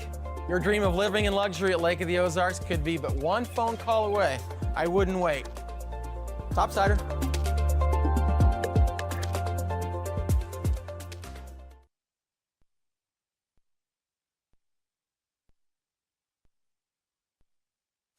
Do we ever get tired of great high school football? Heck no. It's season 11 of high school football on Lake TV, and it just keeps getting better and better.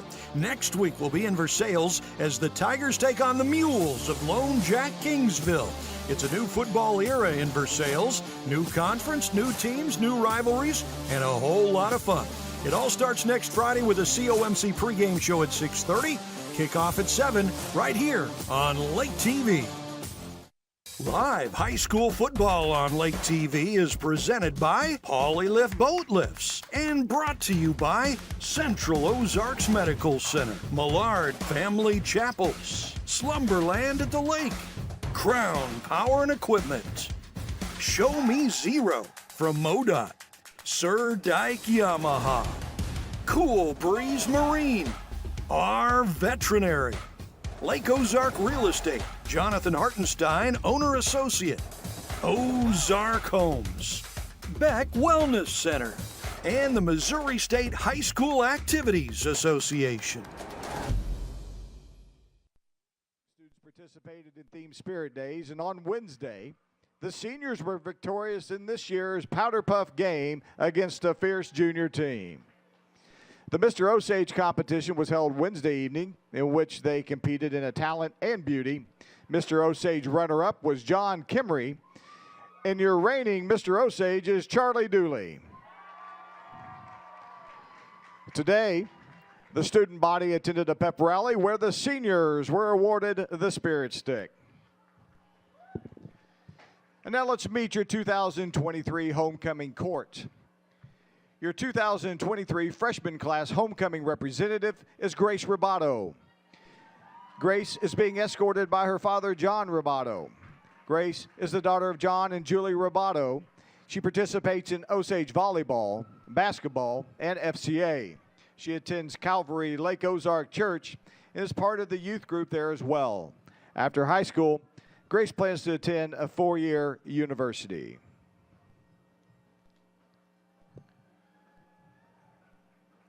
Your 2023 sophomore class homecoming representative is Abigail Sanders. Abigail is being escorted by her father, Chris Sanders. She is the daughter of Chris Sanders and granddaughter of Gail Sheffer. Abigail is a member of the choir and plays girls golf. She is an active member in the church at Lake Ozark Christian Church. After high school, Abigail plans to attend Missouri State University to pursue a degree in nursing.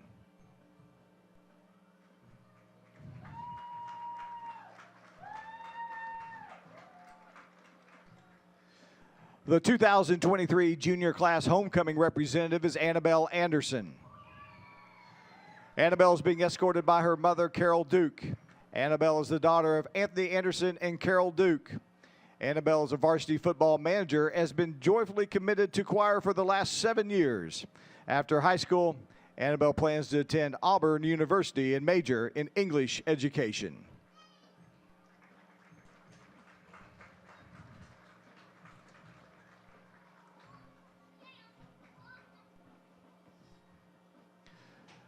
Your first senior queen candidate is Lauren Bartlett. Lauren is being escorted by her brother, Peyton Bartlett. Lauren is the daughter of Rita Bartlett. She is vice president of NHS, a leader in FCA, and participates in basketball. Lauren is lettered in basketball, volleyball, track, and is lettered in academics. She has received all-district, all-conference, and first-team Central Missouri Media all-district honors for basketball. Lauren is a member of Our Lady of the Lake Catholic Church, where she is active in the youth group. She volunteers at Dogwood Animal Shelter, Red Cross Blood Donation, Hope House, and FCA Power Camps. Lauren plans to attend a 4-year university where she can pursue a degree in nursing. Miss Lauren Bartlett.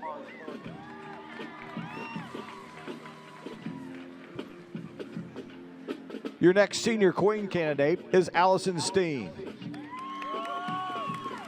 Allison is being escorted tonight by her father, Derek Steen. Allison is daughter of Derek and Courtney Steen. She is active member in NHS, a leader in FCA. She is a 4-time varsity letterman in volleyball and has been awarded academic all-state every year, as well as second-team all-conference for 2 years. She is a 4-time varsity letterman in track, 4-time varsity letterman in choir, and has lettered in academics for 3 years. Allison attends 9th Street Christian Church, is involved in her youth group, and helps with kids at Sunday school. Allison also volunteers at FCA Power Camps and OYAC volleyball events. After high school, Allison plans on attending the University of Missouri and major in health science. Miss Allison Steen.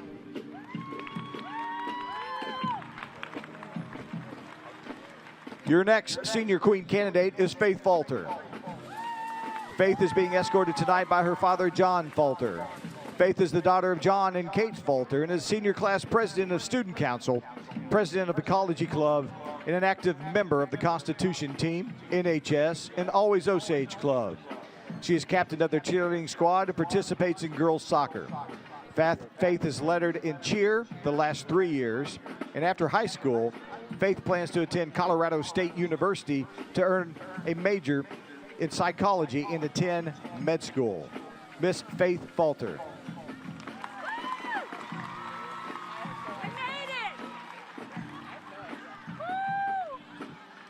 Your next senior queen candidate is Taylor Conor.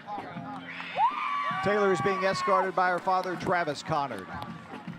Taylor is the daughter of Travis and Katie Conor, and is executive historian of Student Council and also an active member of NHS, FBLA, 4-year letter in art, and Taylor is also captain of the varsity dance team and has lettered for 4 years.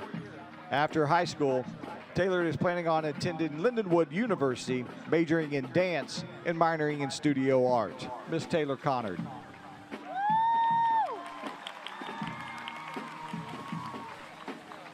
Your next Senior Queen candidate is Madison Brown. Madison is being escorted by her father, Evan Brown. Madison is the daughter of Evan and Erica Brown and is a leader in FCA, secretary of NHS, and participates in volleyball. Madison is a 2-year varsity letterman in volleyball and has been awarded Academic All-State. She is an active member of Our Lady of the Lake Catholic Church. After high school, Madison plans to attend a 4-year university to pursue a degree in nursing. Miss Madison Brown.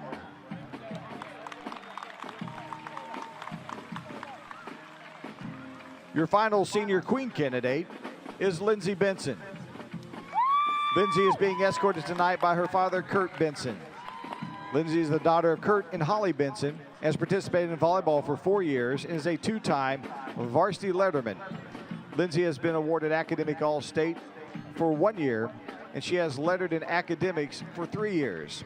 Lindsay is an active member in NHS and her community. After high school, Lindsay plans to attend Grand Canyon University in Phoenix to attain a Bachelor's of Science in Nursing. Miss Lindsay Benson.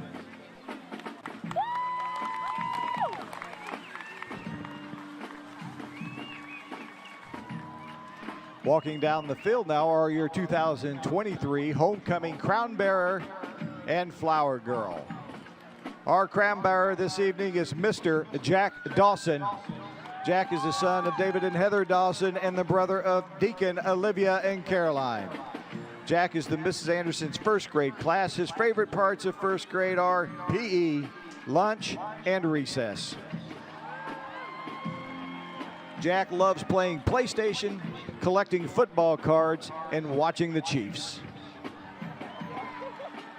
Our flower girl this evening is Kylie Robinette. Kylie is the daughter of Caleb and Allie Robinette. She is the granddaughter of School of the Osage employees Holly and Shannon, and the sister of Adeline and Tessa. Kylie is in Miss Schulte's first grade class, and Kylie has participated in both Osage mini cheer and OYAC cheerleading.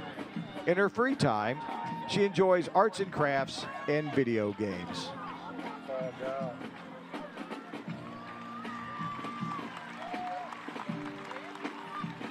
Your returning 2022 homecoming queen is Madison Kessler. Madison is being escorted by her father, Brandon Kessler. She's the daughter of Brandon and Marissa Kessler and was active in NHS, FCA, and Tribe. She also participated in softball and track, and she attends New Hope Church, AMP Student Ministries Youth Group, and Adopt a Highway.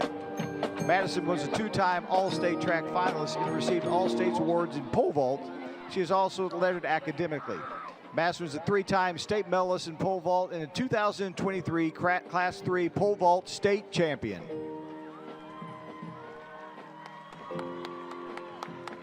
Madison is currently using her A+ scholarship at OTC, where she will obtain an associate's degree in business and then transfer to Missouri State University to major in business finance.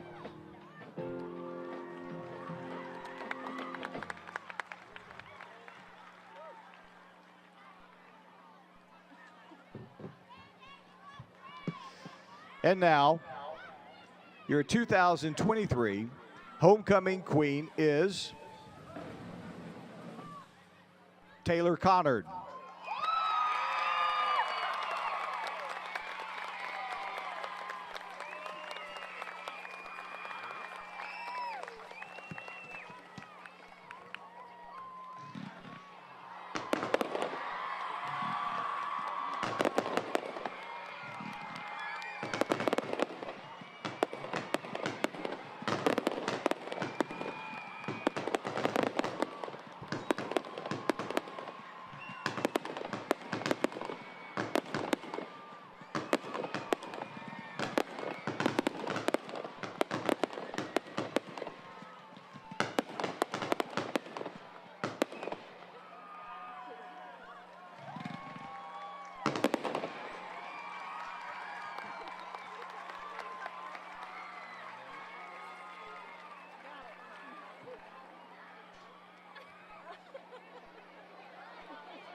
really?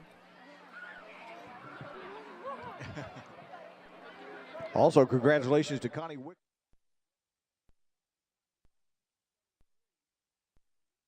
Live high school football on Lake TV is presented by Polylift Boat Lifts and brought to you by Central Ozarks Medical Center, Millard Family Chapels, Slumberland at the Lake, Crown Power and Equipment, Show Me Zero from MoDOT, Sir Dyke Yamaha, Cool Breeze Marine, R Veterinary, Lake Ozark Real Estate, Jonathan Hartenstein, Owner Associate, Ozark Homes, Beck Wellness Center, and the Missouri State High School Activities Association.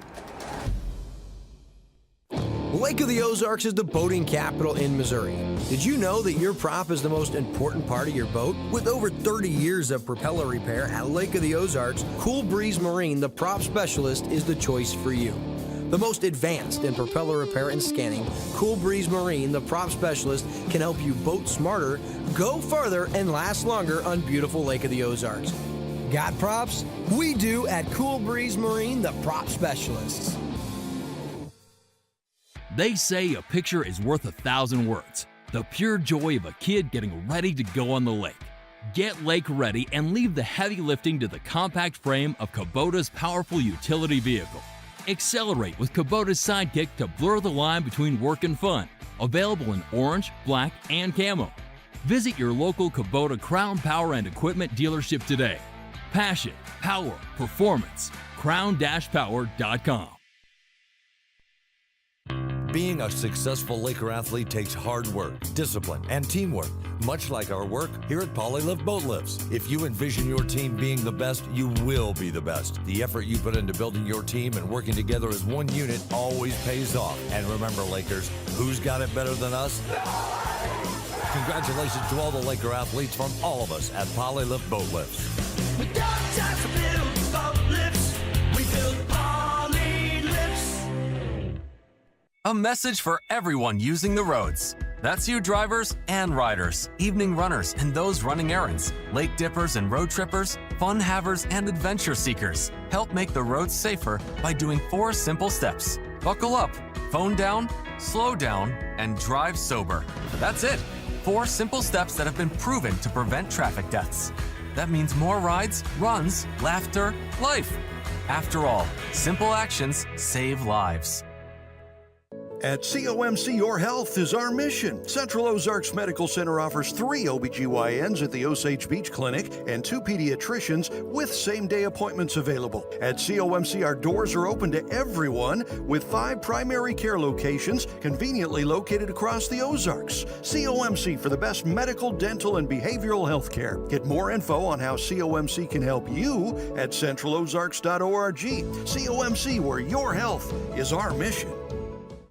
It's time for the Millard Family Chapel's halftime show. At Millard Family Chapel's, every day is a gift, and so is every life. Now back to William Holtz and Mike Bissell. Chapel's halftime show. We hope you enjoyed tonight's homecoming coronation ceremony, made possible by the generous support of Sir Dyke Yamaha. And we did want to congratulate Miss Taylor Conrad on taking home the 2023 homecoming queen. She is your royalty for this year. And something I never got called to do was be a nominee or a finalist. I wasn't a prince. I wasn't a jester. I was nothing. The gesture thing I could have went for maybe, but anything else I'm not sure. You would have had to had some backup on that because I'm not sure I would have believed anything else. Me either. If it makes you feel any better. Well, that's all right. I like what we're doing now. It's fun. But when you look at the annual homecoming, I remember growing up, Mike, and how much fun that was because not only did you know the candidates that got all dolled up, but it was such a good home crowd. And for this home crowd, they got to be pretty happy with that first half put on by the Indians. Yeah, I would think so. You just gave me a little bit of a flashback. I remember my senior year in high school over at Versailles. I was like announcing the candidates that came out and I go, Miss Gloria Hale, and da-da-da-da. But they turned the lights off. They didn't tell me they were going to turn the lights off. I couldn't see my pages. So like, well, she's, I don't know, she's in some different organizations. This is in front of like a lot of people in the gymnasium. And And it was a pretty humiliating experience for me all the way around. Yeah, we've got a good ball game going here. 7-0 Osage. Again, you're a little concerned because Osage had a chance to make it a two-possession type game. And we know that the chances of shutting Hallsville out for 2 halves in a row, not particularly good. But you know what? Right there at the end, Williams, he had a chance. He had a chance to take it all the way down and get that second touchdown. And he could have stepped out of bounds. He could have taken a knee real quick and stopped the clock, but he can't see the clock, and he's got a chance to score. He did the right thing to try and go ahead and finish the play. Yeah, absolutely. And if you happen to try to look over that split second, you're going to lose what you're trying to do. But all in all, a really good first half. We didn't see Osage have to pass the ball a ton. Very little, actually. They saw a couple short completions, but they established that run game, Mike, and where I was most impressed was defensively. If you were to tell me coming into this game that they would have limited this high-powered offense, I'd have thought, yeah, highly doubtful, but I certainly wouldn't have believed you if you'd have told me they were going to shut them out. No, there was nothing to indicate that was going to be the case in this game. I think the key to it was, and will be in the second half, if you can put pressure on Matheny, then you have a chance to hold him. But if he's got a clean pocket, he's got good receivers out there, and they have shown that they can catch the ball. All right, so let's look at some official numbers through the first half. What do they look like, partner? I wouldn't say official, but I'm usually in the ballpark. So if I were a betting man, I would bet on them being official. Well, I'm going to tell you, the rushing stats for Hallsville, not very good. 3 sacks for Matheny, minus 28 yards. El Fanish, 4 carries, 1 yard. Nichols, 2 carries, minus 8 yards. Hallsville, minus 35 rushing in the first half on 9 attempts. Minus 35. Now, the quarterback sacks really obviously distorted that number a great deal, but that's crazy. Isaac Stinson, they don't have an answer for him. 7 for 105 in the first half. Nichols had 2 for 25. Xavier Stinson, 1 catch for 9 yards. So 139 through the air, minus 35 rushing, 104 net from scrimmage for Hallsville. I mean, this team's putting up big numbers and held to 104 yards. 3 penalties for 35 yards, clean, no turnovers. That last offensive pass interference was a huge call against Hallsville. For School of the Osage, 2 carries for Trusty, 1 net yard. Williams, big first half, capped by that 43-yard touchdown run. He had 14 carries, 125. Colonius, 7 for 22. 148 rushing for School of the Osage on 23 attempts. Again, no turnovers in the first half. 2 of 6 passing for Trusty. Both catches went to DePay for 20 yards. 168 net from scrimmage for School of the Osage. 2 penalties, 15 yards. Fairly clean game. It's unusual that you only see 5 total penalties in a half of football, and so that's something that you look at. Now, I want to look at this second half, and I want to say that there's been no turnovers, but if we see a turnover, I'm going to make a prediction. Whoever gets the first takeaway is going to win this ball game. In a one-possession game, you've got Hallsville right now, Mike, wondering what has happened. We're coming in averaging 500 yards a game, putting up 50 points a game. We haven't scored yet, and defensively they feel all right, but they've yet to score, and that's something they're not used to. So this is uncharted territory for Coach Justin Conyers' team, and I wonder how they respond in this second half. You know, there's no secrets anymore, right? With the internet, these kids knew that Osage is 1-4. They knew that. And you wonder maybe if they maybe underestimated them a little bit. I mean, they played California very close last week. Some turnovers certainly made a difference in that game. But again, the Osage defense has been extremely good. But if they can continue to put pressure on Matheny, yeah, got a chance to hang on and get the win here in the second half. But if he has a clean pocket, you're in trouble. Yeah, and they did a great job of applying pressure on him. You mentioned his 3 quarterback sacks, and those negative plays were really what set the tone for Osage, because on that opening series when Hallsville started with the football, never got a chance to get going. You had a snap that hit the ground, you had a quarterback sack, then you had a big penalty, and so that drive never got going. And for Osage, they didn't have a lot of penalties, but they had a costly penalty. You'll remember the touchdown run run from Williams would have been his second. Wiped off the board, backed him up. They didn't get any points on that series. And so just one score, it was that touchdown, and your score is 7-0. But I love games like this because when you start this second half, it's anyone's game, and that's all you could ask for. When you're the 1-4 Indians, you're at home for your homecoming night, and you got to be happy with the way your club played through 2 quarters. Yeah, and the first possession for Hallsville, they're backed up inside their own 10-yard line, I believe it was, 3rd and 21, and they complete a pass. You think, oh, this is going to get away from them quick. But Osage again gets a loss defensively on first down, and then does get the stop, and then they get the score finally, and you give yourself a chance. It'll be interesting to see what adjustments are made at halftime at both clubs.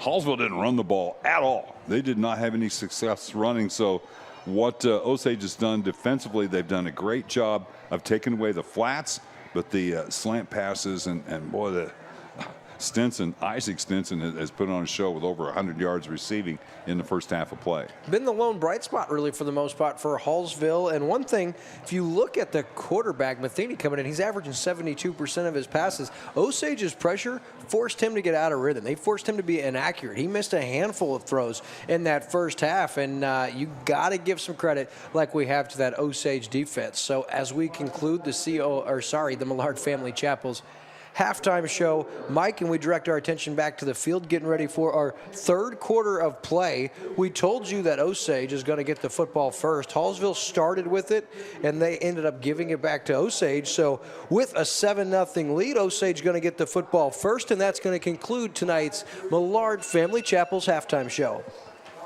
I'm good with that. I'm ready for some football here. Such a close game, and of course, like we said, such a big crowd here. Not only the Osage fans that are here and always in full force for homecoming, but Hallsville, they brought a good amount of people down from the Columbia area for them. And Mike, speaking of Columbia, I'd be remiss if I didn't bring up the 4-0 ranked Missouri Tigers starting SEC play tomorrow on the road at a struggling Vanderbilt team. How are you feeling going into that one? You know, Mizzou's banged up. There's just no denying that whatsoever. You got to take care of business, man. You got to take down Vanderbilt. You want to hit them hard first, hit them behind early, especially with the game in Nashville as it is.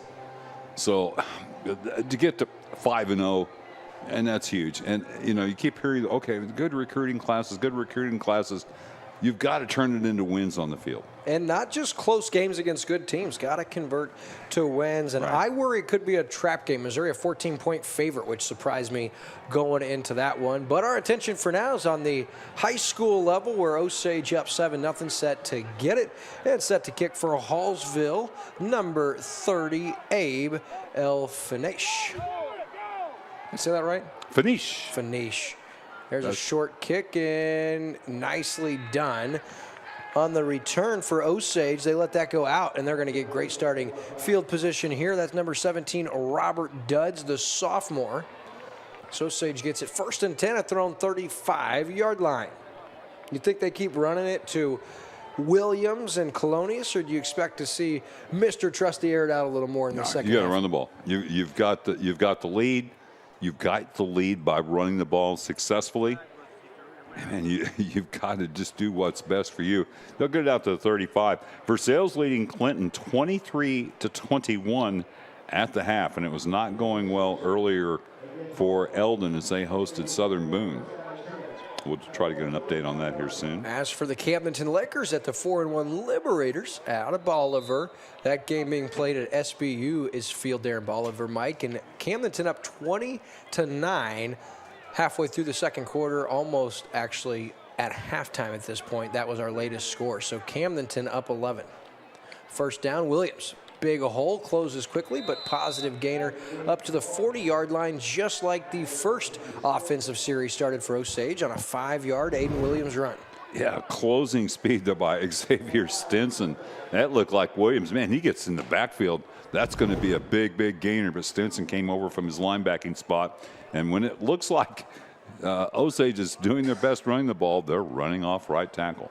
I always wonder, side thought here, just not necessarily off topic, but making your quarterback run to the sideline to get the play and run it back in. I've always thought that was odd.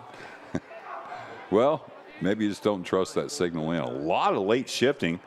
Lucky no flag I thought was the called. I thought the cornerback for Hallsville was offside there, but the official standing right there, so you really can't question it. Short game. Not just that, I also thought 2 Indians were moving at the snap to no avail. 3rd down and 3 after the modest gainer. Ball's the 42-yard line just a minute into our second half. Who had that carry?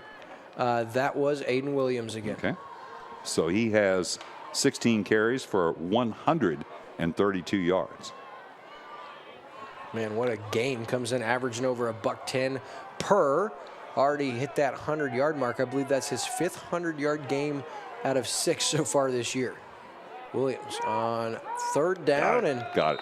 3 or 4. Yeah, great effort, and it's a Beck Wellness Center first down. He didn't have it after that initial hit, but the second effort, Mike, gives him that first down. It's all about leverage. Watch him lower the pads late. Yeah, get it up there. He got the first down. That was pretty. He is a tough runner, and he's having, as we just said, such a great night, and haven't seen as much from Jason Colonius, but Mike, what we have seen is them mix it up, and when he gets the ball, it keeps this defense honest, and it's been opening up holes for their lead back, Williams. I still see DePay down here with no safety over the top and signal coverage. They're going to hit that eventually. Ball's on the ground, and Trusty, he falls on it. It's a 3 or 4 yard loss rather, but beats the alternative trying to pick it up and do too much in that situation. Yeah, Osage has had a lot of problems with this. That was just off to the side a little bit. Tried to make a one-handed snag there. Just couldn't do it. No, there was pressure up in his face. Just get on the ground, live to fight another day here. And sometimes with those underclassmen, you don't see that heads-up play. And, man, when you're in the field of battle and it's happening so fast, it's hard not to. So 2nd and 14 after the botched first down play. You get a very good spot on that. Yeah, that's... Yeah, well, here we go. Colonius. On the trap. Nice job coming off the block and making the play. Jacob Plummer, the senior for Hallsville. That's another negative play, going to bring up 3rd down and 16 after a 2-yard loss. Yeah, and this is obviously, well, not good for anybody, but this is not Osage's game here. 3rd and long, 2nd and long, anything like that. So that first down play does hurt. And you just take care of the ball here and get what you can. Yeah, and we've seen a lot of, I shouldn't say a lot of, they haven't passed a ton, but that quick rollout, and then they try that out route with DePay in the flat for 6 or 7 yards. Wouldn't be a bad play here if you can convert it to give you a little bit closer and then try to pin him down on the 4th down punt. I wonder why they're doing this shifting. Oh, DePay has a step. Taking a shot for him. The target's there on the deflection. Knocked away. Nice job defensively coming over from his safety position, Mike. That's Zach Giray who makes the deflection, and off the deflection, almost there for DePay, but falls incomplete. Yeah, 4th down and long. The timing on that play wasn't right. I think if he could have got rid of the ball just a little bit quicker, it doesn't give the safety a chance to get over. And maybe if you have somebody running a pattern in the middle of the field, that holds the safety in place and he can't come over. But I think if he hits that a little bit quicker, he had a couple of steps on the cornerback out there, and that's been Schleter covering him all night.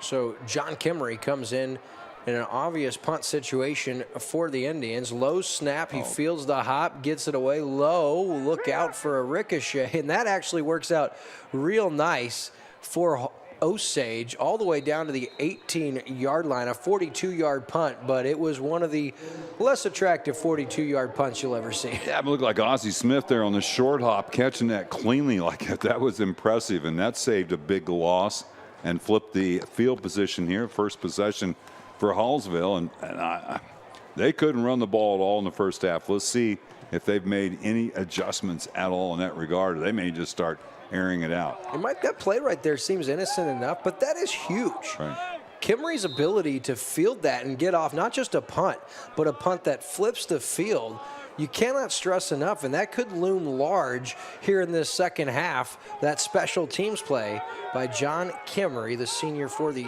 Osage Indians. So 1st down now. Go to the ground on 1st down, got some running room, lowers his head and has a positive gain on 1st down. El Finish, it was. He gets 8 yards on the little sweep left. Good block by the left tackle here, sealing the edge. Actually got a piece of 2 different Osage players. in on the stop. Kimry? Yeah, Drake Williams also in with Kimry on the stop. So 7:53 left here in this third quarter. 2nd down and 2. That running play, more successful than any running play that Hallsville had in the first half. Another running play. Elfanish tries to get outside and tripped up by Jason Colonius. The second time we've seen him trip up a player behind the line of scrimmage and make a big stop. And that one was big because that's an easy first down if he doesn't make that stop. Elfanish, apparently the adjustment that Hallsville wanted to make with their running game was try to get wide. They went left and then went right. So Colonius, a big play for his team. And now 3rd down and 2 here from the 26-yard line. Matheny, quick hitter into the flat, and a great play defensively. Landon Childs comes up and makes the stop. He was looking for Stenson, Isaac Stenson, the junior, that is. What a play by Childs. Oh, Childs, you should have been a little bit more selfish there. I think he had a pick 6 if he goes for the ball in the catch, but he kept the right arm down so there's no interference and just batted away with his left hand, and that forces the punt. But if he would have went for that, he might have gotten the pick 6. 4th and 2 here. Low punt, nice quick punt. We've seen that. Xavier Stenson with the punt down to the 29-yard line, Mike. So a 45-yard punt, and it's back in Osage's hands. Yeah, so Osage, they get the stop defensively. Now it's time for the offense to make this a 2-possession game. I mean, you've got your defense playing lights out here, shutting out a team that's averaging a ridiculous number of points against quality opponents as well. And their only loss was to Centralia, and that had to sting a little bit. That town's just 10 miles north of Hallsville, and that's a huge rivalry game for them. But they got spanked pretty good by them. They're a very good year in and year out. But they put up a lot of points, and they've been shut out to this point here. So back out there now, the sophomore, Maverick Trusty, and we're starting to see that every play, those 2 players switch ends. They're going to go to Williams, who's got a lot of room outside across the 40. He's across midfield and finally out at the 43-yard line. That's good for a 38-yard Beck Wellness Center first down, and Williams adds to his already impressive night. I guess so. I'm a little surprised he didn't cut back and take on somebody here, but maybe he thought, yeah, I got 28, I got 30, whatever it is.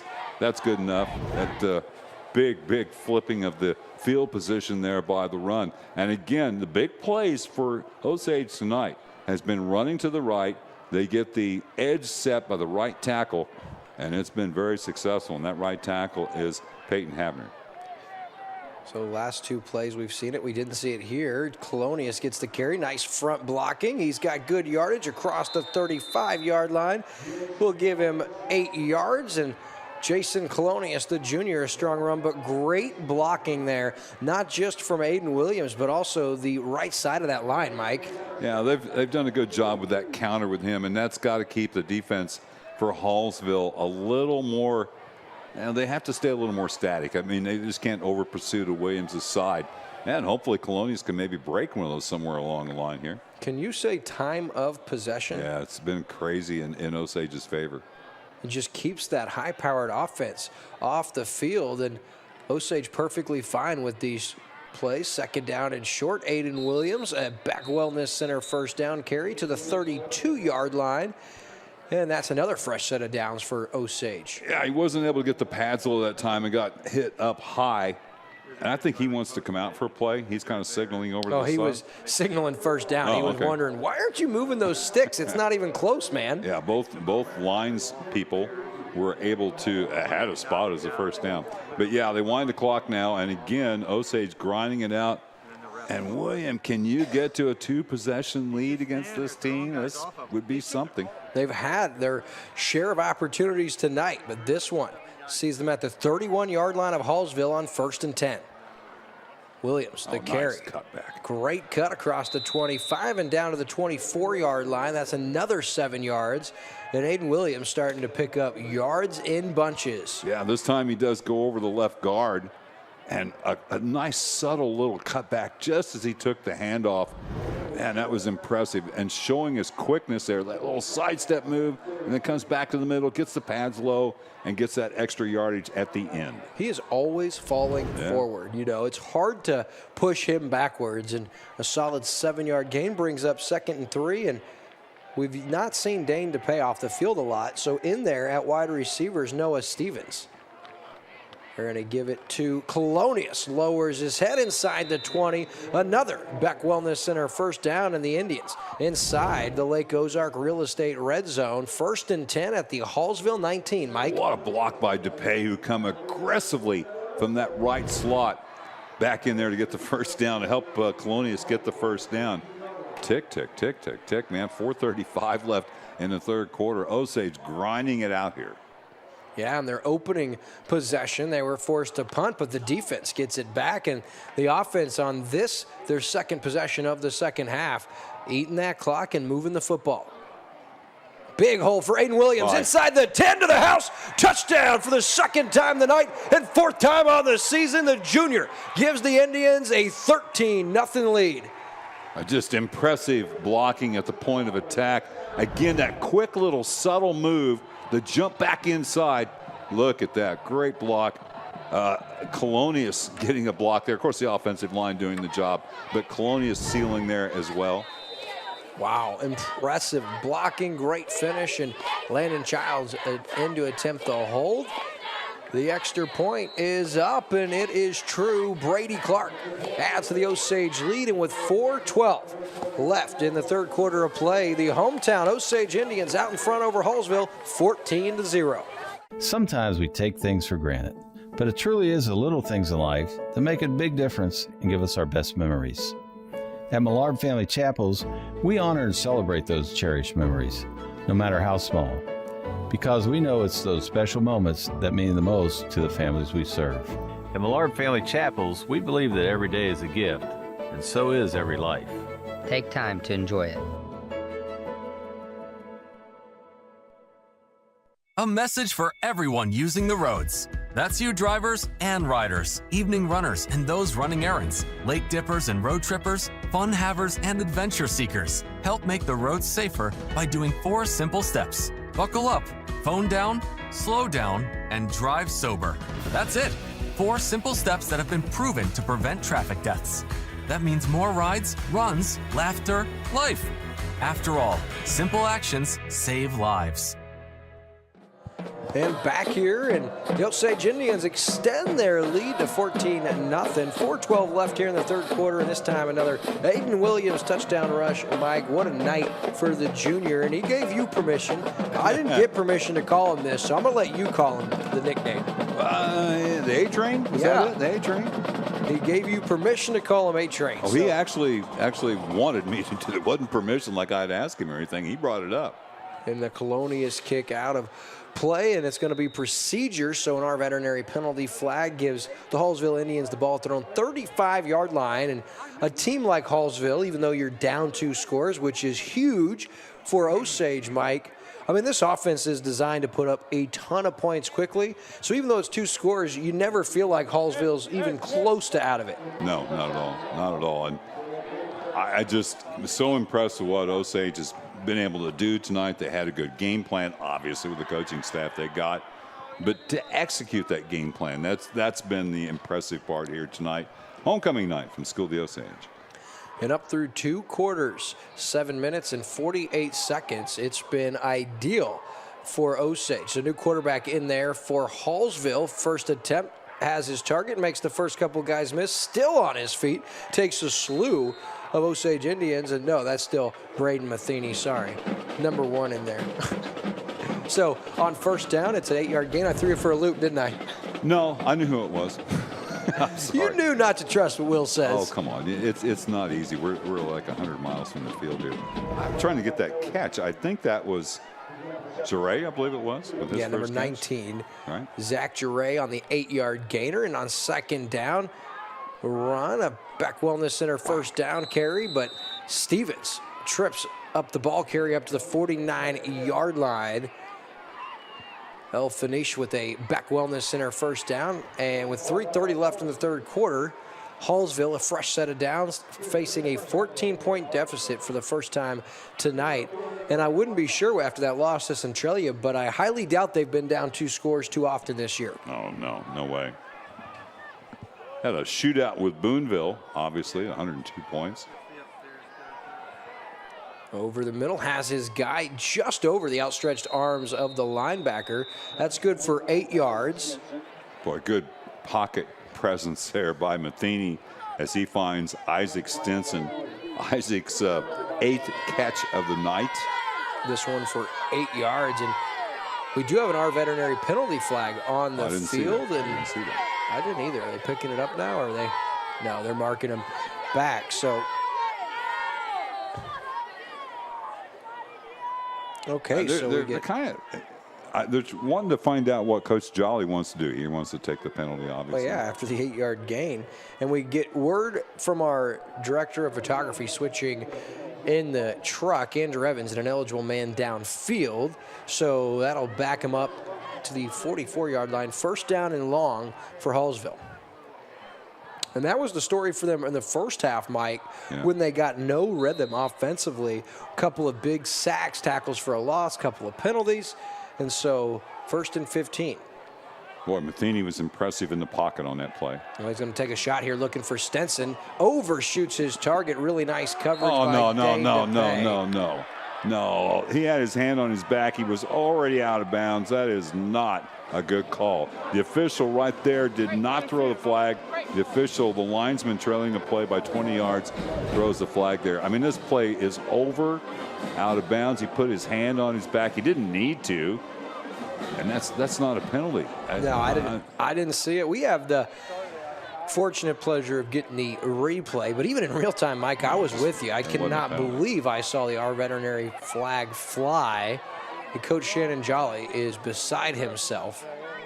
If he could see that, I can see why that he would. It was on the opposite side of the field from where he's at, but he might be beside himself with Dane DePay because he didn't see the there was no play. need for that, but still, he was out of bounds. He just put his hand on his back. They say, yeah, I played some two-hand touch, in the years gone by.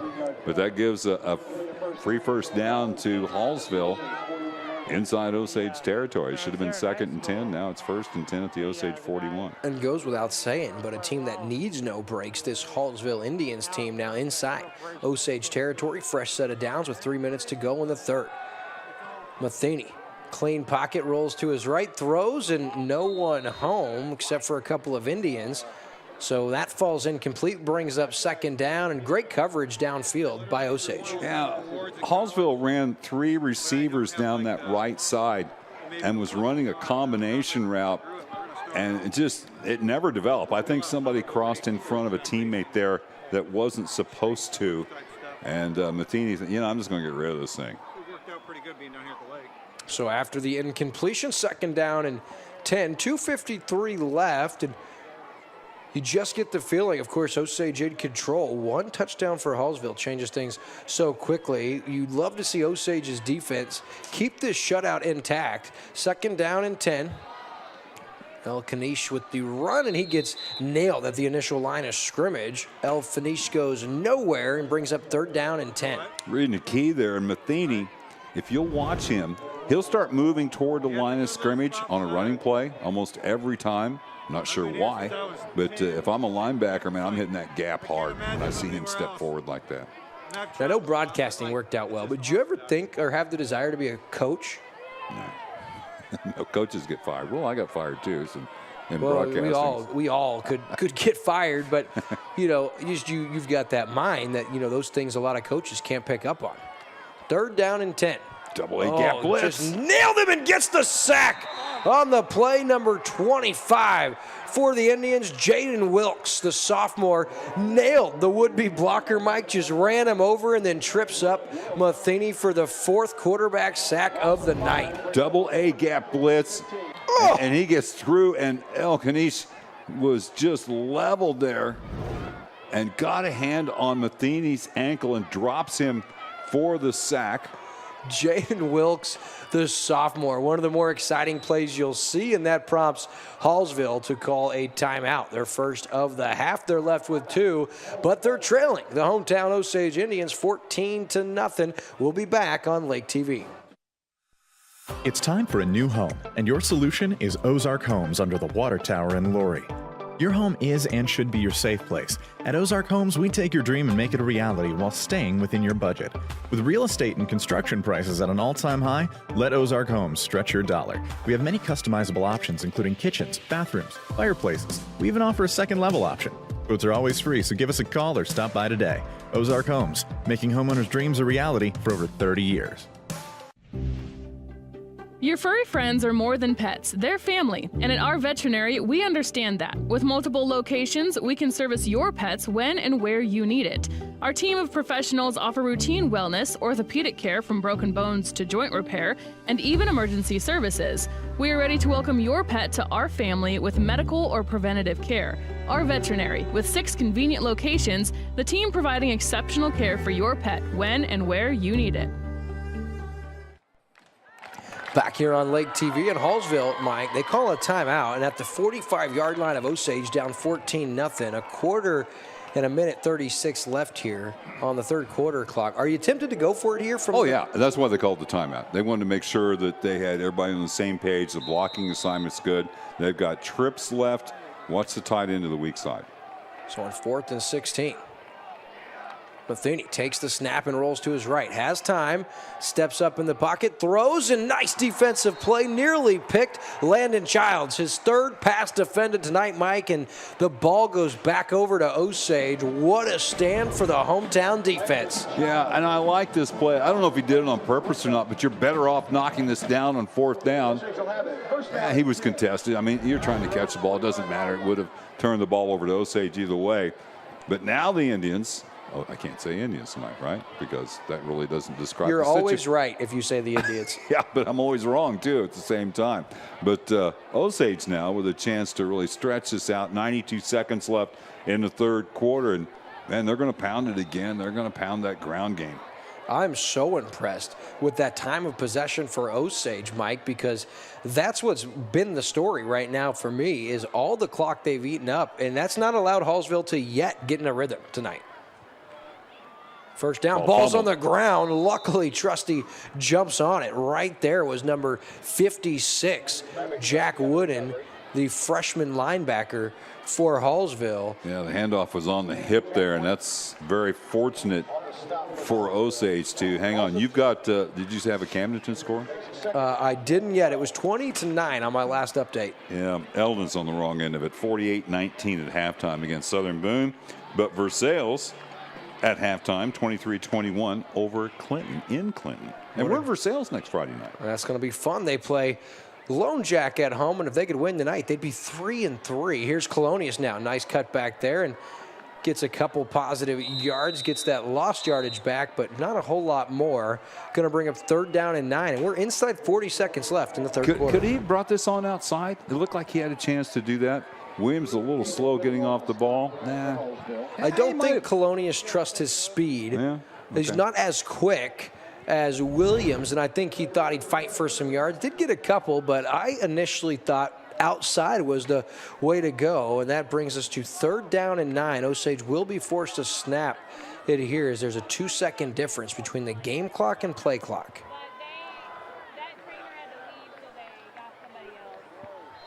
And now they're going to burn. Oh, that hurts a little bit. I don't know about a timeout call. It was called on the sideline, obviously. Trustee's not going to call that timeout. 7.1 remaining. We'll stay right here with you in a peculiar use of your first timeout, but I think for Shannon Jolly, he wants to keep the football. I think he feels confident about getting the first down, and so he wants to make sure now that he's seen the scheme that he has the proper play. But, man, when you're playing a team like Hallsville, Mike, I know it sounds crazy. I want all 3 timeouts until I'm up 3 or 4 scores latter part of the fourth quarter. Looking inside the Hallsville huddle here. Now we're looking at Scooley Osage. Doesn't Justin Conyers just look like a football coach? Yeah, no doubt. Or an All-American football player? Yeah, good. Really, you're happy for somebody that's done so well as he has done wherever he's been. I don't know. What do you do here? 7 seconds left is going to be probably the last play of the quarter. Not that that's really an essential consideration here for either team. But well, since you don't worry about the clock because the quarter in, I love that quick hitter they've done to the pay where they roll them out.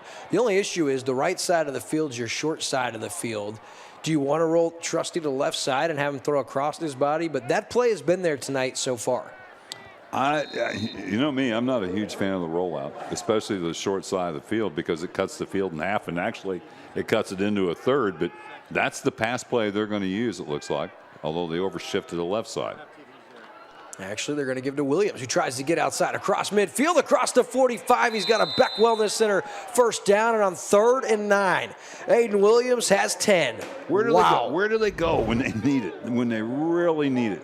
Again, Colonius, the right tackle. Really also took 2 guys out of the play. Yeah, and Williams just enough. I thought a bit of a generous spot. Still a little time left in the 3rd quarter as Williams did go out of bounds. He's putting up big, big numbers tonight.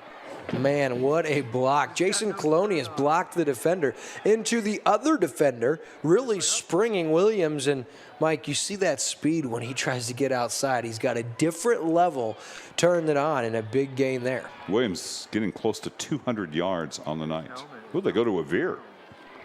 Right up the middle. And here, still on his feet, is Aiden Williams. Finally swung forward at the 25-yard line of Beck Wellness Center first down and a 19-yard gain. Hey, man, you anticipated a tackle there, but Williams wasn't going down. 19 yards on the pickup, and if he didn't have 200 before, he does now. By the time I looked down to see what number had the tackle, I look up and Williams still running. So as the 3rd quarter runs out, your score, Osage 14, Hallsville 0. We'll take this quarter break, brought to you by our friends at Our Veterinary. Our veterinary is the proud official veterinary of Lake TV. For every 5 penalty flags during tonight's game, our veterinary will donate a free spay or neuter to Ozarks Cat and Canine. Another reminder that the best way to prevent more stray dogs and cats in your lake neighborhood is to get your pet spayed or neutered. Bail more, lift more, load more, pull more, do more with Kubota. Crown Power and Equipment, your local Kubota dealer. Dig a real machine, the brand new Kubota SVL 97 compact track loader. Visit us to learn more at crown-power.com. Welcome you back here on Lake TV, and go figure, Mike, it's Osage out in front 14-0. And how about 3rd and 9? You run your junior tailback outside, and he gives you 10 yards and a fresh set of downs. Yeah, again, when they've needed or wanted something big on the ground game, they went right. And you just have to really admire the fact that you trust your running game to that point. I mean, any other school, most any other school, they're going to throw the ball there. But not Osage, not tonight. And I've got, by the way, I've got the A train for about 220 yards on the night.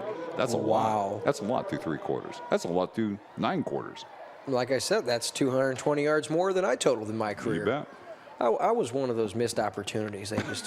They just don't recognize talent back then the way they used to, or the way they do now. So on 1st down, as we start our 4th quarter of play, it's Aiden Williams and a nice piece of tackling coming up, and that is El Fanish with the stop. No gain. Going to bring up 2nd down. Yeah, just hurting his average. But you know what? You have to remember that Osage does have a very competent kicking game, and a field goal here makes it a 3-possession game. A field goal here is massive. Those 2 extra points they've got are big, but a field goal here, like you said, would make it 17 points. They wouldn't be able to get 2 touchdowns and 2 two-pointers and be in it. So, yeah, that would be massive. On 2nd and 11, from here it'd be a 42 or 43-yarder. Colonius, nice cut inside to get positive yardage. We'll give him 3 and going to bring up 3rd down and 8. Almost looked like a botched play. Looked like Williams moved the other way. Wow, you know, Trusty, a little sneaky kind of handoff there. It was almost like a reverse Statue of Liberty, handed off behind his back like that. But I don't know. Hallsville reacted to it very well.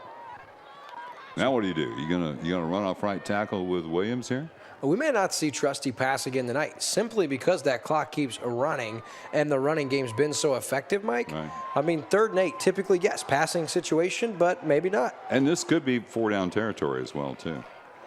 From here, you'd be looking at about a 40-yard field goal. They keep it on the ground with Aiden Williams. He cuts back inside, and he's going to be taken down at the 22-yard line. And so he gains 1 or 2. You're looking at 39 yards. Here, would they send in Brady Clark? I don't know, man. I think he's got the leg for that. I really do. But they've had a little trouble with the long snapping, too. Well, Maverick Trusty comes back out with no 84 on the field. So Osage going to try to roll the dice here. Obviously, no sense in punting the football. That goes without saying. But on 4th and 7, bring their offense out in the field. And it's the first time tonight we've seen a spread offense. 3 wide receivers, and actually it's Colonius at the slot. Takes the snap. And Trusty goes down. The blitz came hard, and that's a QB sack and a turnover on downs. The sack goes to Jacob Plummer, the senior in Hallsville. Defense gets a big play when they needed it most. Yeah, they wanted that center screen, and Trusty just didn't feel that Williams was open enough to float that pass into the middle of the field. Yeah, I mean, it's a good choice. I think it's a safe thing to do. You've got a 2-score lead. You don't want to make a big mistake. So Hallsville, a little life, Mike. They get the stop they needed. And as we alluded to with this offense and Braden Matheny and the Stinson brothers and Colton Nichols, don't forget about Jarrett. First down. That one is to Jarrett, but slips out of the hand of Matheny. Brings up 2nd down, but no harm, no foul. Yeah, that one just got away from him, no doubt about that. Missed the cutoff man, too. Wait, that's a different sport, right? Yeah, and on a 2nd down, Mike, we just have not seen many long passing plays converted, and that's credit to Osage's defense, the pressure they put on the quarterback and the coverage down the field. But I got to say, the line has been so good for Osage tonight on both sides. Yeah, Landon Hall was rotated in and out. Getting pressure up the middle and in the face of Matheny's been a big difference in this game. So 2nd down. Here comes the pressure. Matheny steps up and almost intercepted by Kimmery. Instead, hauled in by Stinson, Isaac Stinson. I don't know how he caught that one. Great hands. That's what that play was. Wow, what a great catch and great concentration in traffic. Stevens also all over Stinson. John Kimmery thought he had himself a pick and was ready to head back in the other direction. But a bullet from Matheny brings up 3rd down and 3 now as we approach the 9-minute mark here in the game. Play action on the read option. Quick hitter to his target, and he is closed on quickly. He's got a Beck Wellness Center first down. I believe that's Jarrett. It was. To the 44-yard line, but good closing speed from Osage and sound tackling after the first down. I think he was out of bounds, too, so that does stop the clock. No. They say that he was inbounds. They moved the chains and set that so the clock restarts. You know Coach Jolly loves that. The biggest enemy of the Hallsville squad right now, that clock, just 8:45 left. They need 2 scores and a stop at least. Matheny going to take a shot, looking for Nichols. He goes up the ladder, and it's going to be interference on Childs. That's the feet are tangled. The feet are tangled. That's not a foul. Landon Childs, and don't know if they called him for a hold, as it maybe his hand on the pants, but I didn't. Their feet get tangled up a little bit. I don't know, man. The official had a good angle if there was some contact there, but that wasn't much. The second costly pass interference call on Osage tonight. And that's going to be a 15-yard penalty, and so Osage should get it at the 41-yard line. Or sorry, Hallsville should get it at the Osage 41-yard line. That's a couple, maybe one of them, right? You don't get both of those. Yeah, that's a no call. I'm sorry. But anyway, you got to overcome it. Again, the official was in perfect position. Maybe he saw something on the backside that we couldn't see from here. And Hall did not seem to argue, surprisingly enough. So Landon Hall, one of the leaders on this squad, he's the culprit there, the junior. So fresh set of downs in Osage territory at the 41. Matheny, our veterinary penalty flag flies. Matheny tucks and runs. Shakes the first guy, Drake Williams, and has it across the 30. And that's going to be a Beck Wellness Center first down, but it's an illegal motion or procedure against Hallsville. I think somebody wasn't set, and that's what the call there is going to be. Their second penalty of the half, 5th overall in the game. Nice job. Yeah, it was a nice job by Matheny there, getting out of the pocket and running out of a couple of tackles. He was able to get away from Drake Williams. Williams had that QB sack earlier in the game, but couldn't make the play there. But it doesn't matter on the illegal formation. And I don't think anyone was moving, but I don't think the Jure got set for a full second. Yeah, he was kind of looking in the middle there. I don't know. It was the referee behind the play, behind the offense that threw the flag. So 3 wide receivers, split top of your screen. Stinson, bottom. And here's Williams again, his second quarterback sack in the 5th time. Matheny's went down tonight. He's shaking up a little bit too.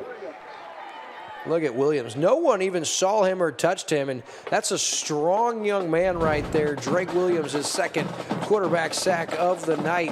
And Mike, one arm. I'll be honest with you, I wasn't watching that. I was watching the receivers. They had 3 receivers to the wide side of the field, the left side, and again, running that combination type route. They weren't open. They just weren't open, and that allowed the pressure to get there. Now second and a whole bunch here. A 9-yard loss on the sack after the penalty. Yeah, 2nd and 24. Just 7:20 left here in the game. And for Hallsville, and now we've got another our veterinary penalty flag, and I think we got a delay of game. Yeah. We do. Yeah, it took a long time. Now the clock was it running there even? I looked up and it wasn't moving, but they say that a timeout was called first, okay? So Hallsville forced to burn their second timeout with 7:19 left here in the 4th quarter. We'll take a commercial break and be right back on Lake TV. Polylift Boat Lifts is proud to present live high school football exclusively on Lake TV. At Polylift Boat Lifts, we don't just build a boat lift, we build a polylift. Polylift boat lifts, preferred by boaters everywhere. Award-winning construction and unmatched service makes Polylift the go-to boat lift for Lake of the Ozarks. Generations of this boat lift family building the best boat lifts possible. And the next generation is poised and ready to take Polylift into the future. The most trusted solution for protecting your watercraft is Polylift. You know what they say. We don't just build boat lifts, we build Polylifts. Back here on Lake TV as you get a look at the drum, well, a couple of the drummers here with the Indians, the Osage Indians, I should say. So 7:19 left, Mike, and for Hallsville, 2nd and 24. I don't think the down and distance, or the distance anyway, matters so much, but that clock really starting to trickle down. Just 7 minutes left, and not only does Hallsville need those 14 points, they'd have to find a way to either get a stop or get that football back. Yeah, Osage in good shape here if they can hold on second. What'd you say, 24? Wow. Matheny. Good Here comes pressure. the pressure. Steps up as his man and incomplete. Now that was more of interference, I think, on Nichols. That time he was jostled as he ran that post. Isaac Stark, the man in coverage, and no flag. Going to bring up 3rd down and forever as we'll get another look here on our Crown Power and Equipment instant replay. Yeah. He's playing the ball. That's the key. I like the way Matheny eludes the pressure and steps up into the pocket and delivers that ball, but good coverage on the play by Isaac Stark in a 3rd down and 24 now for Hallsville. You got to keep it in front of you, and I like the safety moving over the top of Isaac Stinson, and they're pressing him. A little screen, and that one's deflected and intercepted. Oh, my goodness, he's rumbling, he's bumbling. Big number 74, Peyton Havner. It was deflected by John Kemery, and Havner picks it off. It takes it all the way back to the 21-yard line. How about this? A one-hand. That actually hit the foot of a lineman for Hallsville and came back up to him. I thought it was his hand he hit it up with. It could have been, but I thought What a maybe it play. hit the heel of a Hallsville player, and that kept it alive. But Osage now with a chance to put this one away. Ball's the 21-yard line, and how about that? How about the concentration and the quick thinking, that hand-eye coordination by Havner, and a nice return to boot down to the 21-yard line. He knew what to do with it, that's for certain. Here's Aiden Williams now, first down carry, and he runs into a wall. Do you remember the lineman? I think it was Dan Williams for the Patriots. Oh, yeah. On primetime that took it like down to the 3. He was number 74 as well, wasn't he? Could have been, yeah. Yeah. That's one of the wilder things I've ever seen, and that had the similar look to it. 2-yard gain on first down, and Osage now inside the Lake Ozark Real Estate red zone. First turnover of the game, and you called it. This could be Osage salting this one away if they can take advantage of the turnover. Yeah, a score here would make it awfully tough. Here's Colonius, a nice hole, cuts outside, still on his feet inside the 15, and now we've got an our veterinary penalty flag. This could be when one player is engaging up top and then another guy goes low. It's going to be a bad block of some sort. They pull the guard away. Well, I don't know. I guess. That wasn't a lot, was it? What'd they call? Yeah, engaged, exactly. I'm assuming that's what the signal was at the. So that's a bad time for an our veterinary personal foul. Going to back them up. That's the third 15-yarder against Osage here in the second half. So we're in Versailles next Friday night. That'll be fun. Yeah, and I'll tell you, I mean, if Versailles could get that win at Clinton tonight and be 3-3, the thought with the Tigers sitting at 1-3 a couple weeks ago, they pull off a really impressive win last week over Cold Camp. They trailed 12-0. They trailed 18-6 and came all the way back and won 24-18. Ty Olson, I think, got the game-winning touchdown. Did he? I heard correctly. Love that kid. Just such a hard-nosed athlete, such a hard worker. He works so hard. Got in the weight room a little bit, didn't he? Yeah, he bulked up, no doubt about it. All right, so here's the carry to Williams, trying to get outside. Now cuts back inside, still on his feet, carrying Hallsville players inside the 20, down to the 19-yard line. He gets all of that penalty yardage back, essentially. Back to the Lake Ozark Real Estate red zone are the Indians, and Aiden Williams adds to his already impressive night. Yeah, he up around 240 now, possibly. He just took a couple of kids for a ride. Jumping on the back there was Xavier Stinson, and I think you're in field goal range here, aren't you? Run the ball here. I mean, obviously you want to get a first down and kill as much of the clock as you can, but boy, that 3-score lead. Low snap, look out. Trusty, another wise decision just to hold on to it. That one's going to be stopped in the backfield by 61, Oscar Arentes, the sophomore. And now we're going to get a look. Would Osage, from their own 23, it'd be a 40-yard field goal, and that would put the game away as Hallsville just one timeout. But that makes it a little tougher back here from the 23-yard line. Yeah, and it's been an ongoing problem. I mean, that's twice this half that Trustees just had to fall on the ball. You combine that with a sack, 4th and 12. They may run the clock all the way down here and then call a timeout and make the decision on what they want to do. Yeah, I think that's exactly what is going to happen. Osage going to call their second timeout with 4:33 left. We'll show you the rest of this one on the other side of this. Your furry friends are more than pets, they're family. And at our veterinary, we understand that. With multiple locations, we can service your pets when and where you need it.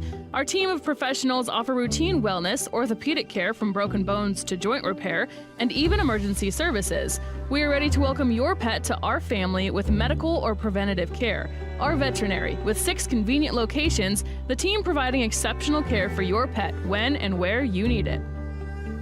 As you dream of your lake life, I invite you to dream bigger. Topsider Condos, the coolest place to live at the lake.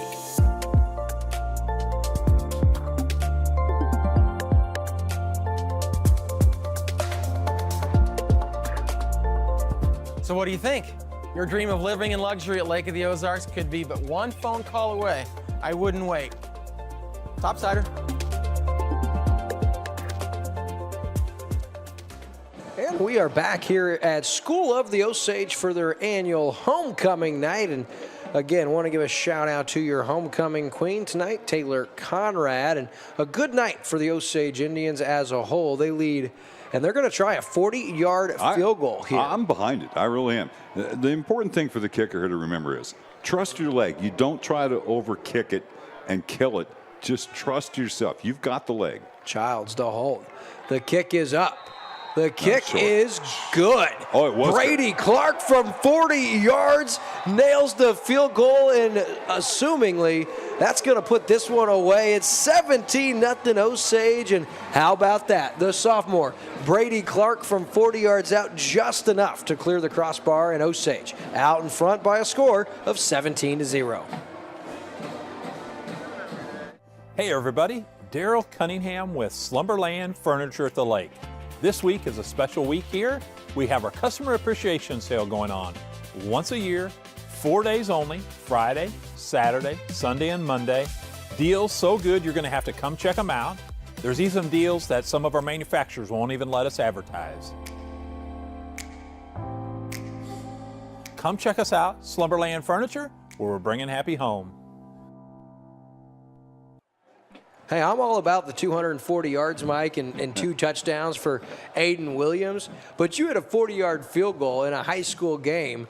You might be my player of the game. That was impressive, and you alluded to, I think Brady Clark has the leg. He didn't even catch that cleanly and still hits from 40 yards. That's going to give him some confidence moving forward. And you have a kicker that can hit from 40 in the high school game. That changes things.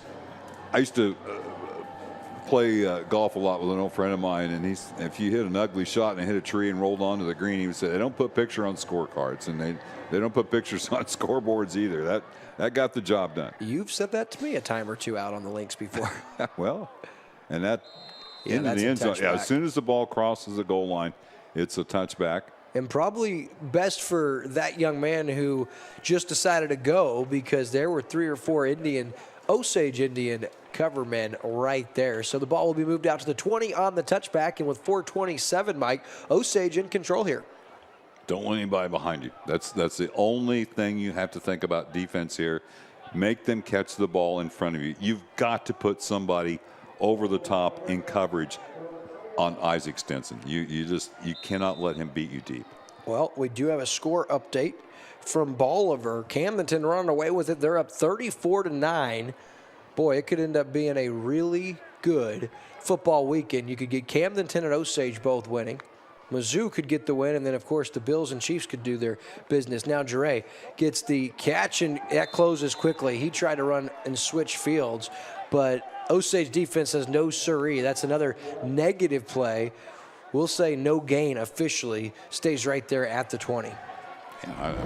He was trying to, you have to try to break something, I guess, but he gave up 5 yards there, very close to it. And no gain on the play, 2nd 10, but the clock continues to run. Jaden Wilkes in on the stop. Remember, he had that impressive sack earlier, and this Osage defense has sacked Hallsville 5 times tonight, has a turnover on downs, and has a takeaway. Into the flat, looking for Nichols, a little too high and hard, falls incomplete. Going to bring up 3rd down and 10, and Nichols looks shaken up on the sideline over there, and he's able to get up and limp back towards the huddle. So 3rd down and 10 now, and Osage's defense has flexed their muscles all night. Love to see him get a stop. You'd love to see him keep this shutout. Yeah, Matheny, 14 of 31 on the night. That's a little surprising. And the 1 pick, which probably wasn't his fault, but 47.5% completion. When you come in at completing 72, 73% of your passes, job well done by the Osage Indian defense. Look how deep the safeties are playing. So 3rd down and 10, 3:42. Read option. Oh, look out. Under pressure, John Kimmery. He combines with Drake Williams, and Drake Williams on the night 2.5 sacks. And I'm with you, partner. Why fake the handoff? No one thinks you're running the football down 17 points. I mean, that might be one of your better play calls, but that allowed a half-second delay, which allowed for Kimmery and Williams to get in there. So 4th down and 14, and you got to feel really good if you're an Osage Indian fan. And tell you what, Coach Shannon Jolly came in with the perfect game plan and now burns a timeout. So we'll take a commercial break. We got 3:13 left in this one. Don't go anywhere. At COMC, your health is our mission. Central Ozarks Medical Center offers 3 OBGYNs at the Osage Beach Clinic and 2 pediatricians with same-day appointments available. At COMC, our doors are open to everyone with 5 primary care locations conveniently located across the Ozarks. COMC for the best medical, dental, and behavioral health care. Get more info on how COMC can help you at centralozarks.org. COMC, where your health is our mission. Life jacket, cooler, drink, kayak. Get everything down to the water in record time. Accelerate with Kubota's Sidekick this lake season. Visit your local Kubota Crown Power and Equipment dealership today. crown-power.com.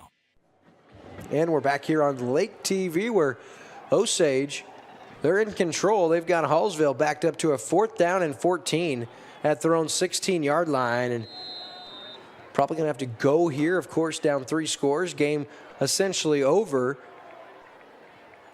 So on 4th down and long.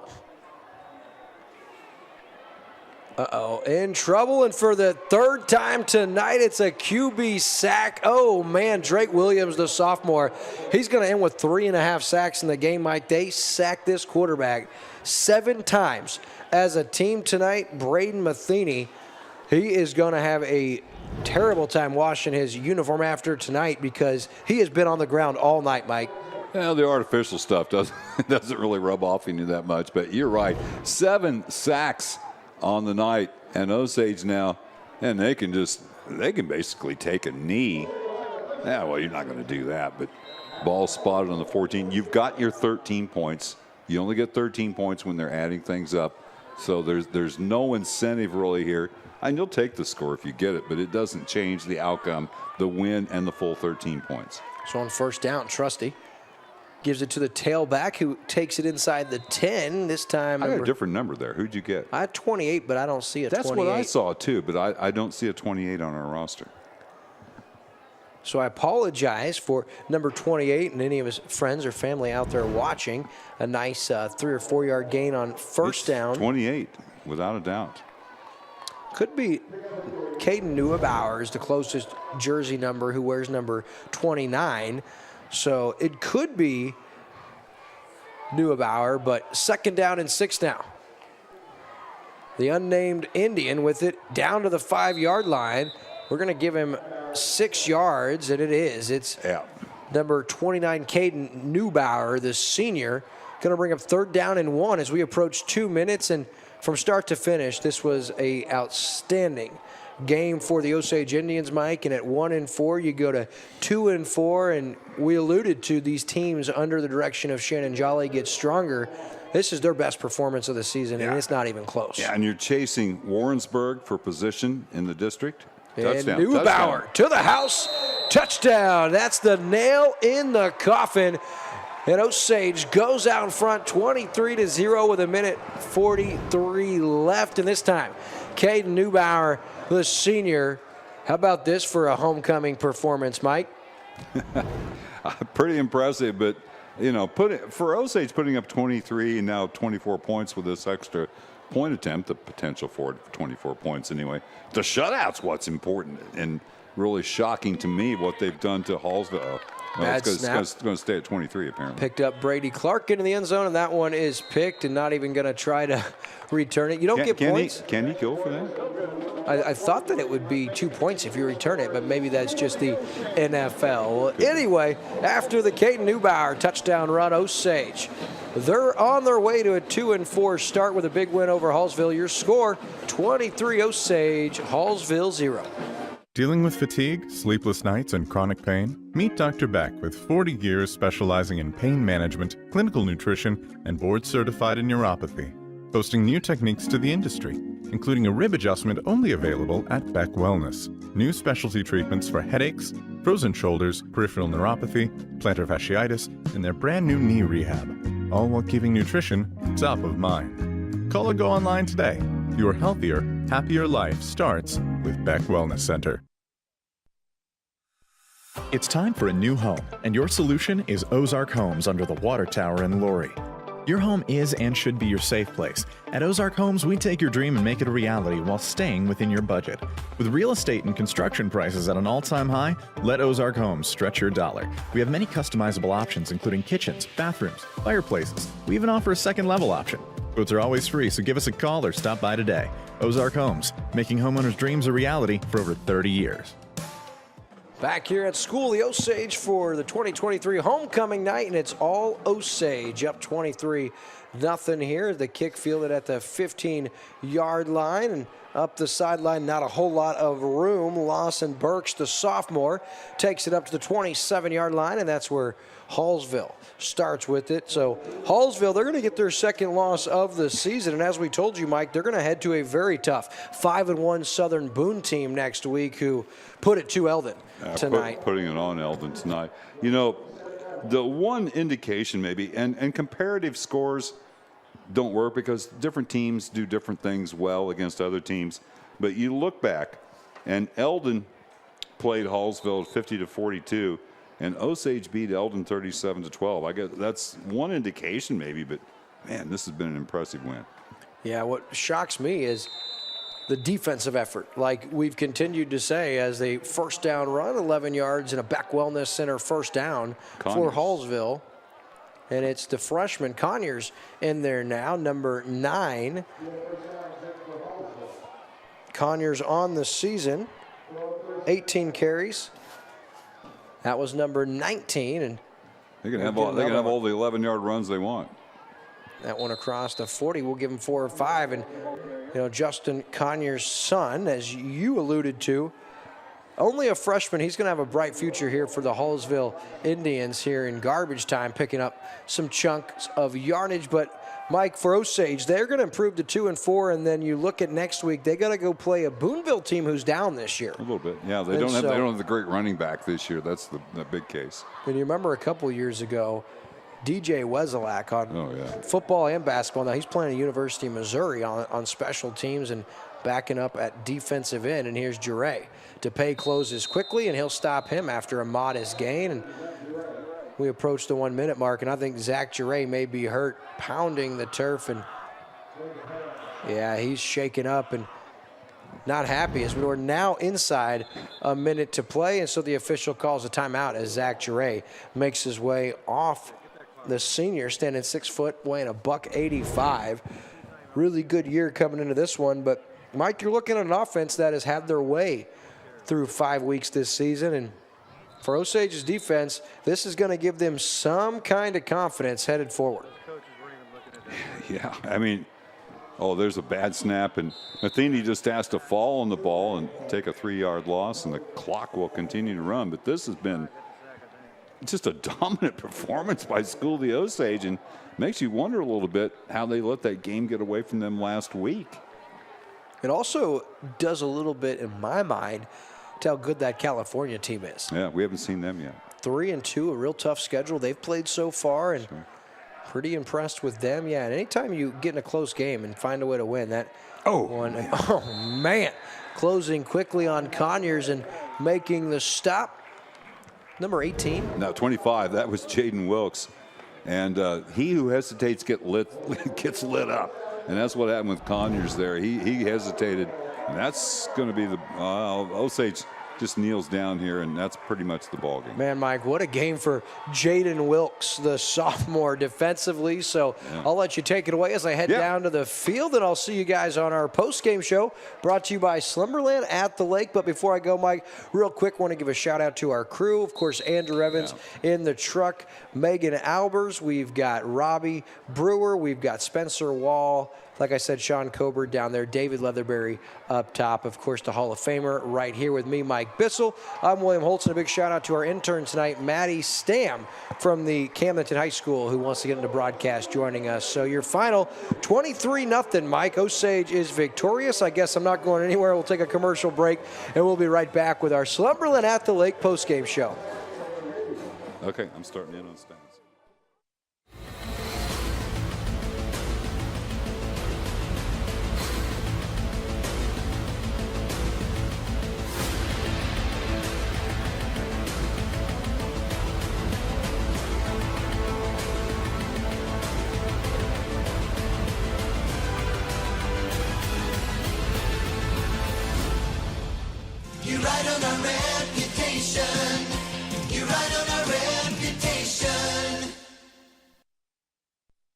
Dealing with fatigue, sleepless nights, and chronic pain? Meet Dr. Beck with 40 years specializing in pain management, clinical nutrition, and board-certified in neuropathy.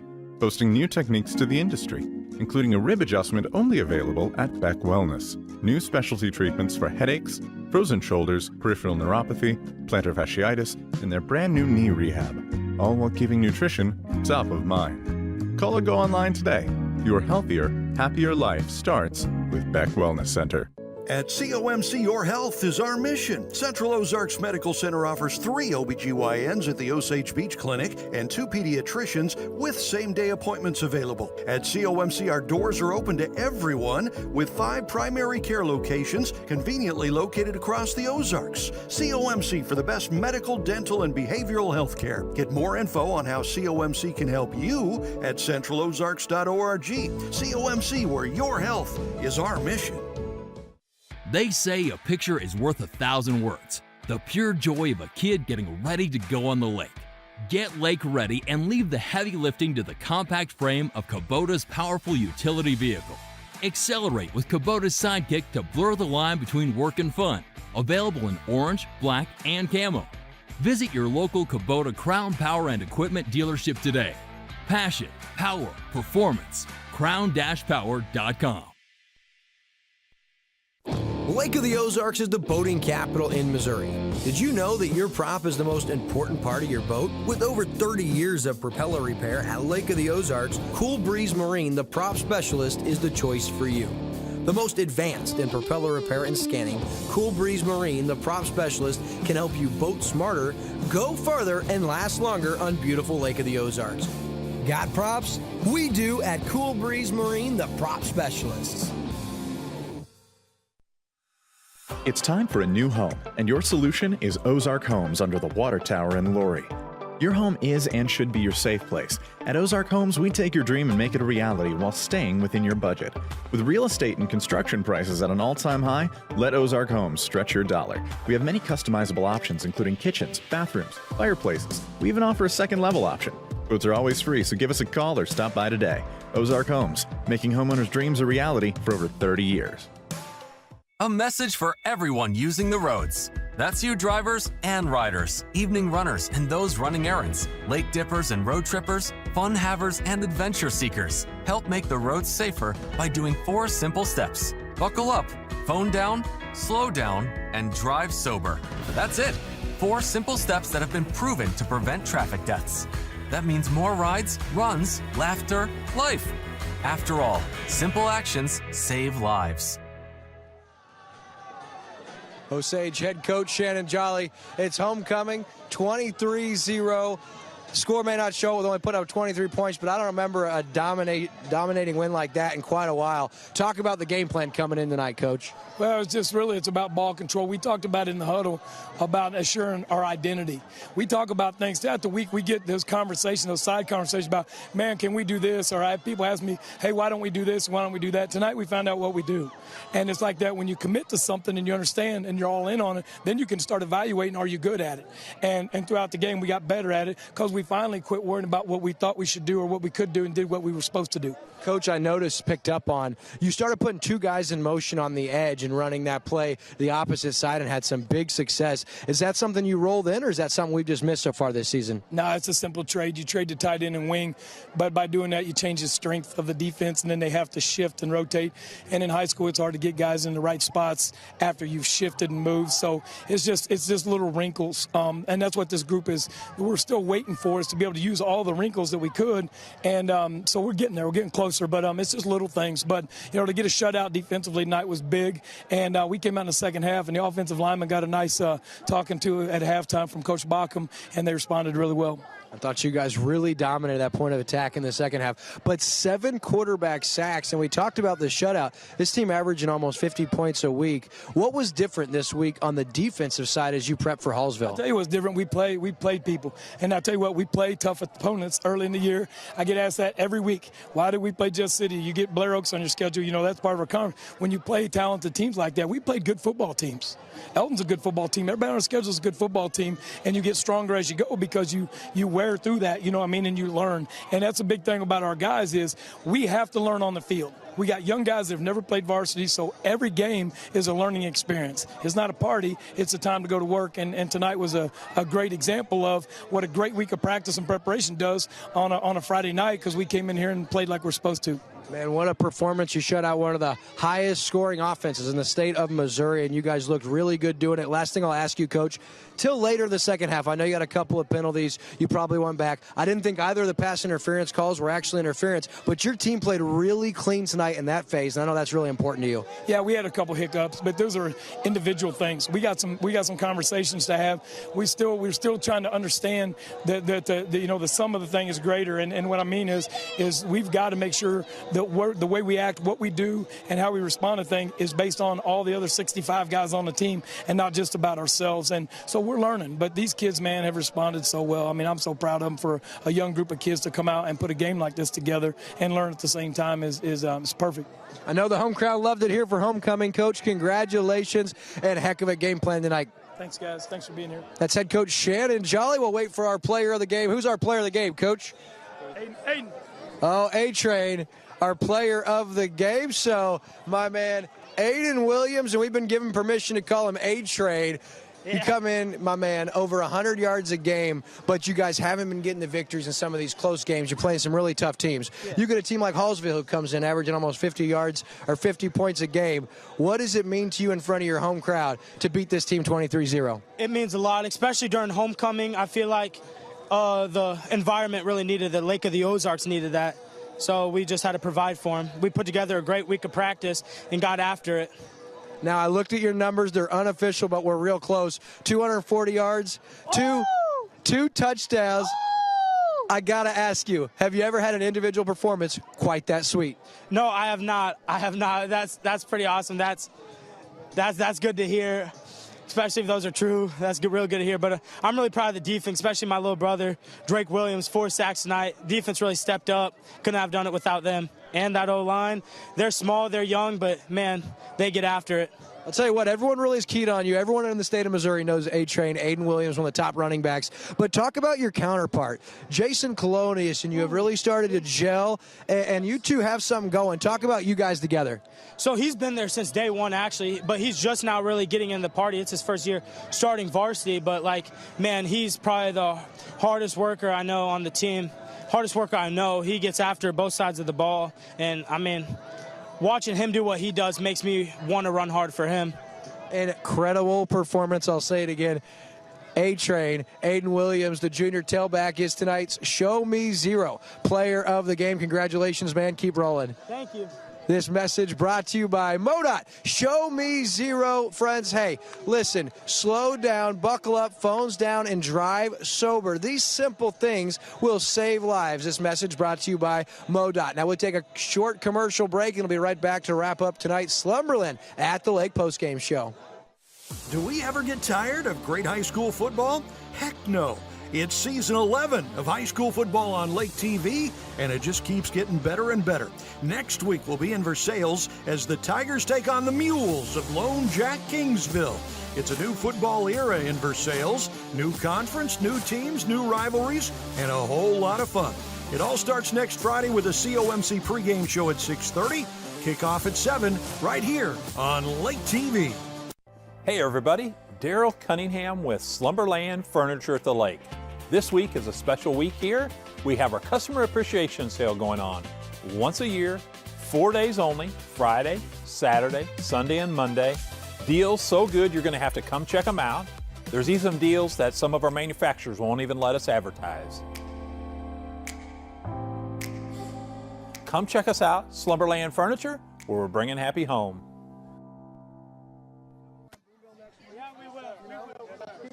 In conference play over Hallsville by a score of 23-0 to go to 2-4. Hallsville falls to 4-2. Let's take a look at the final stats here. Matheny sacked numerous times. I believe it was 7 times in the game. Had to fall on the ball there once late. 8 carries, minus 51 yards. El Fanish, 8 carries, 14 yards. Nichols, 2 carries, minus 8 yards. And Conyers there very late, 3 carries for 12 yards, minus 25 yards rushing on 19 attempts for Hallsville. That's just a crazy number. No fumbles at all. Matheny passing the ball in the night, 15 of 32. He did have that one pick where the ball got kicked or tipped up in the air. The catches went to Isaac Stinson. Had 7 in the first half, just 1 in the second half. 8 for 112 in the game. Nichols 2 for 25. Xavier Stinson had 1 for 9. And Jure had 4 for 16. 162 yards through the air for Hallsville, minus 25 rushing, 137 net on the game for Hallsville. That's after the points and the yardage they were racking up. That is doubly impressive. 5 penalties for 45 yards. Again, they had the only turnover of the game, that interception. Trusty, 5 carries, minus 20 yards, He had to absorb some losses there in the second half, but got the win. 5 for minus 20. Here's Williams, the big night with the touchdowns, 28 carries, 14 in each half for 236 yards from scrimmage. Wow, an impressive night for him. I think you heard him say that was his biggest night of his career. Colonius, 12 for 35, and Neubauer had 3 for 14, and the touchdown there very late. No need to throw the ball when you're putting up 265 yards rushing on 48 attempts and no turnovers. Of course, the field goal was big there as well for the School of Osage, as they were able to make it a 3-possession game there. The passing stats, just 2 of 7 on the game for Osage. The catches both went to DePay, 2 for 20, 265 rushing for the Osage Indians, and 20 through the air, 285. They did have a lot in the way of penalties in the game, 5 for 60. They had some big ones. And we do have a score for you to update at the end of the third quarter. It's Southern Boone leading, if I'm looking at this correctly, 62-41. So that game got up there in a big way. And looking at the district here, Osage now goes to 2-4, and they'll hold their place. Marshall's been a bit down. Warrensburg, I don't know if they're catching. What Osage would be playing for right now would be to catch Warrensburg and have home field in that opening round. That's what they're playing for right now. So I don't think they're going to catch Van Horn at 4-1 right now, and Pleasant Hill and Jeff City. Jeff City beat Osage head-to-head, so they're not going to pass them. But that's what they're looking at right now, is to try to get that home field advantage. And nothing easy about that schedule whatsoever. 23-0, School of the Osage gets the win here tonight. And William will come back and wrap up in just a moment here on Lake TV. A message for everyone using the roads. That's you drivers and riders, evening runners and those running errands, lake dippers and road trippers, fun havers and adventure seekers. Help make the roads safer by doing 4 simple steps. Buckle up, phone down, slow down, and drive sober. That's it. 4 simple steps that have been proven to prevent traffic deaths. That means more rides, runs, laughter, life. After all, simple actions save lives.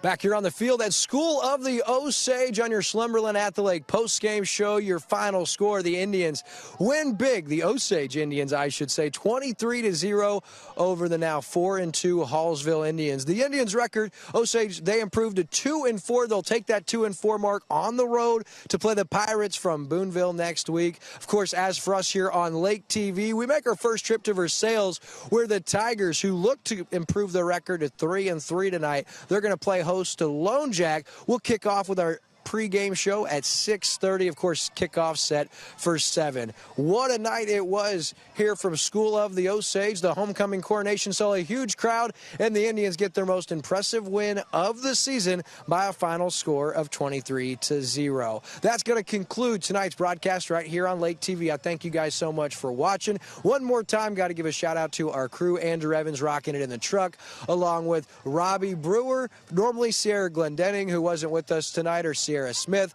Also, David Leatherberry, Megan Albers rocking it, and of course, holding the camera right here. Never had to take some time off that killer accident a couple weeks ago. The man, the myth, the legend, Sean Kober. I have the pleasure of working with the Hall of Famer, Mike Bissell, up in the booth. Of course, I'm your guy, Will Holtz. Until next week from Versailles, my friends, have a great weekend. Good night, and God bless. Live high school football on Lake TV is presented by Polylift Boat Lifts and brought to you by Central Ozarks Medical Center, Millard Family Chapels, Slumberland at the Lake, Crown Power and Equipment, Show Me Zero from MoDOT, Sir Dyke Yamaha, Cool Breeze Marine, our Veterinary, Lake Ozark Real Estate,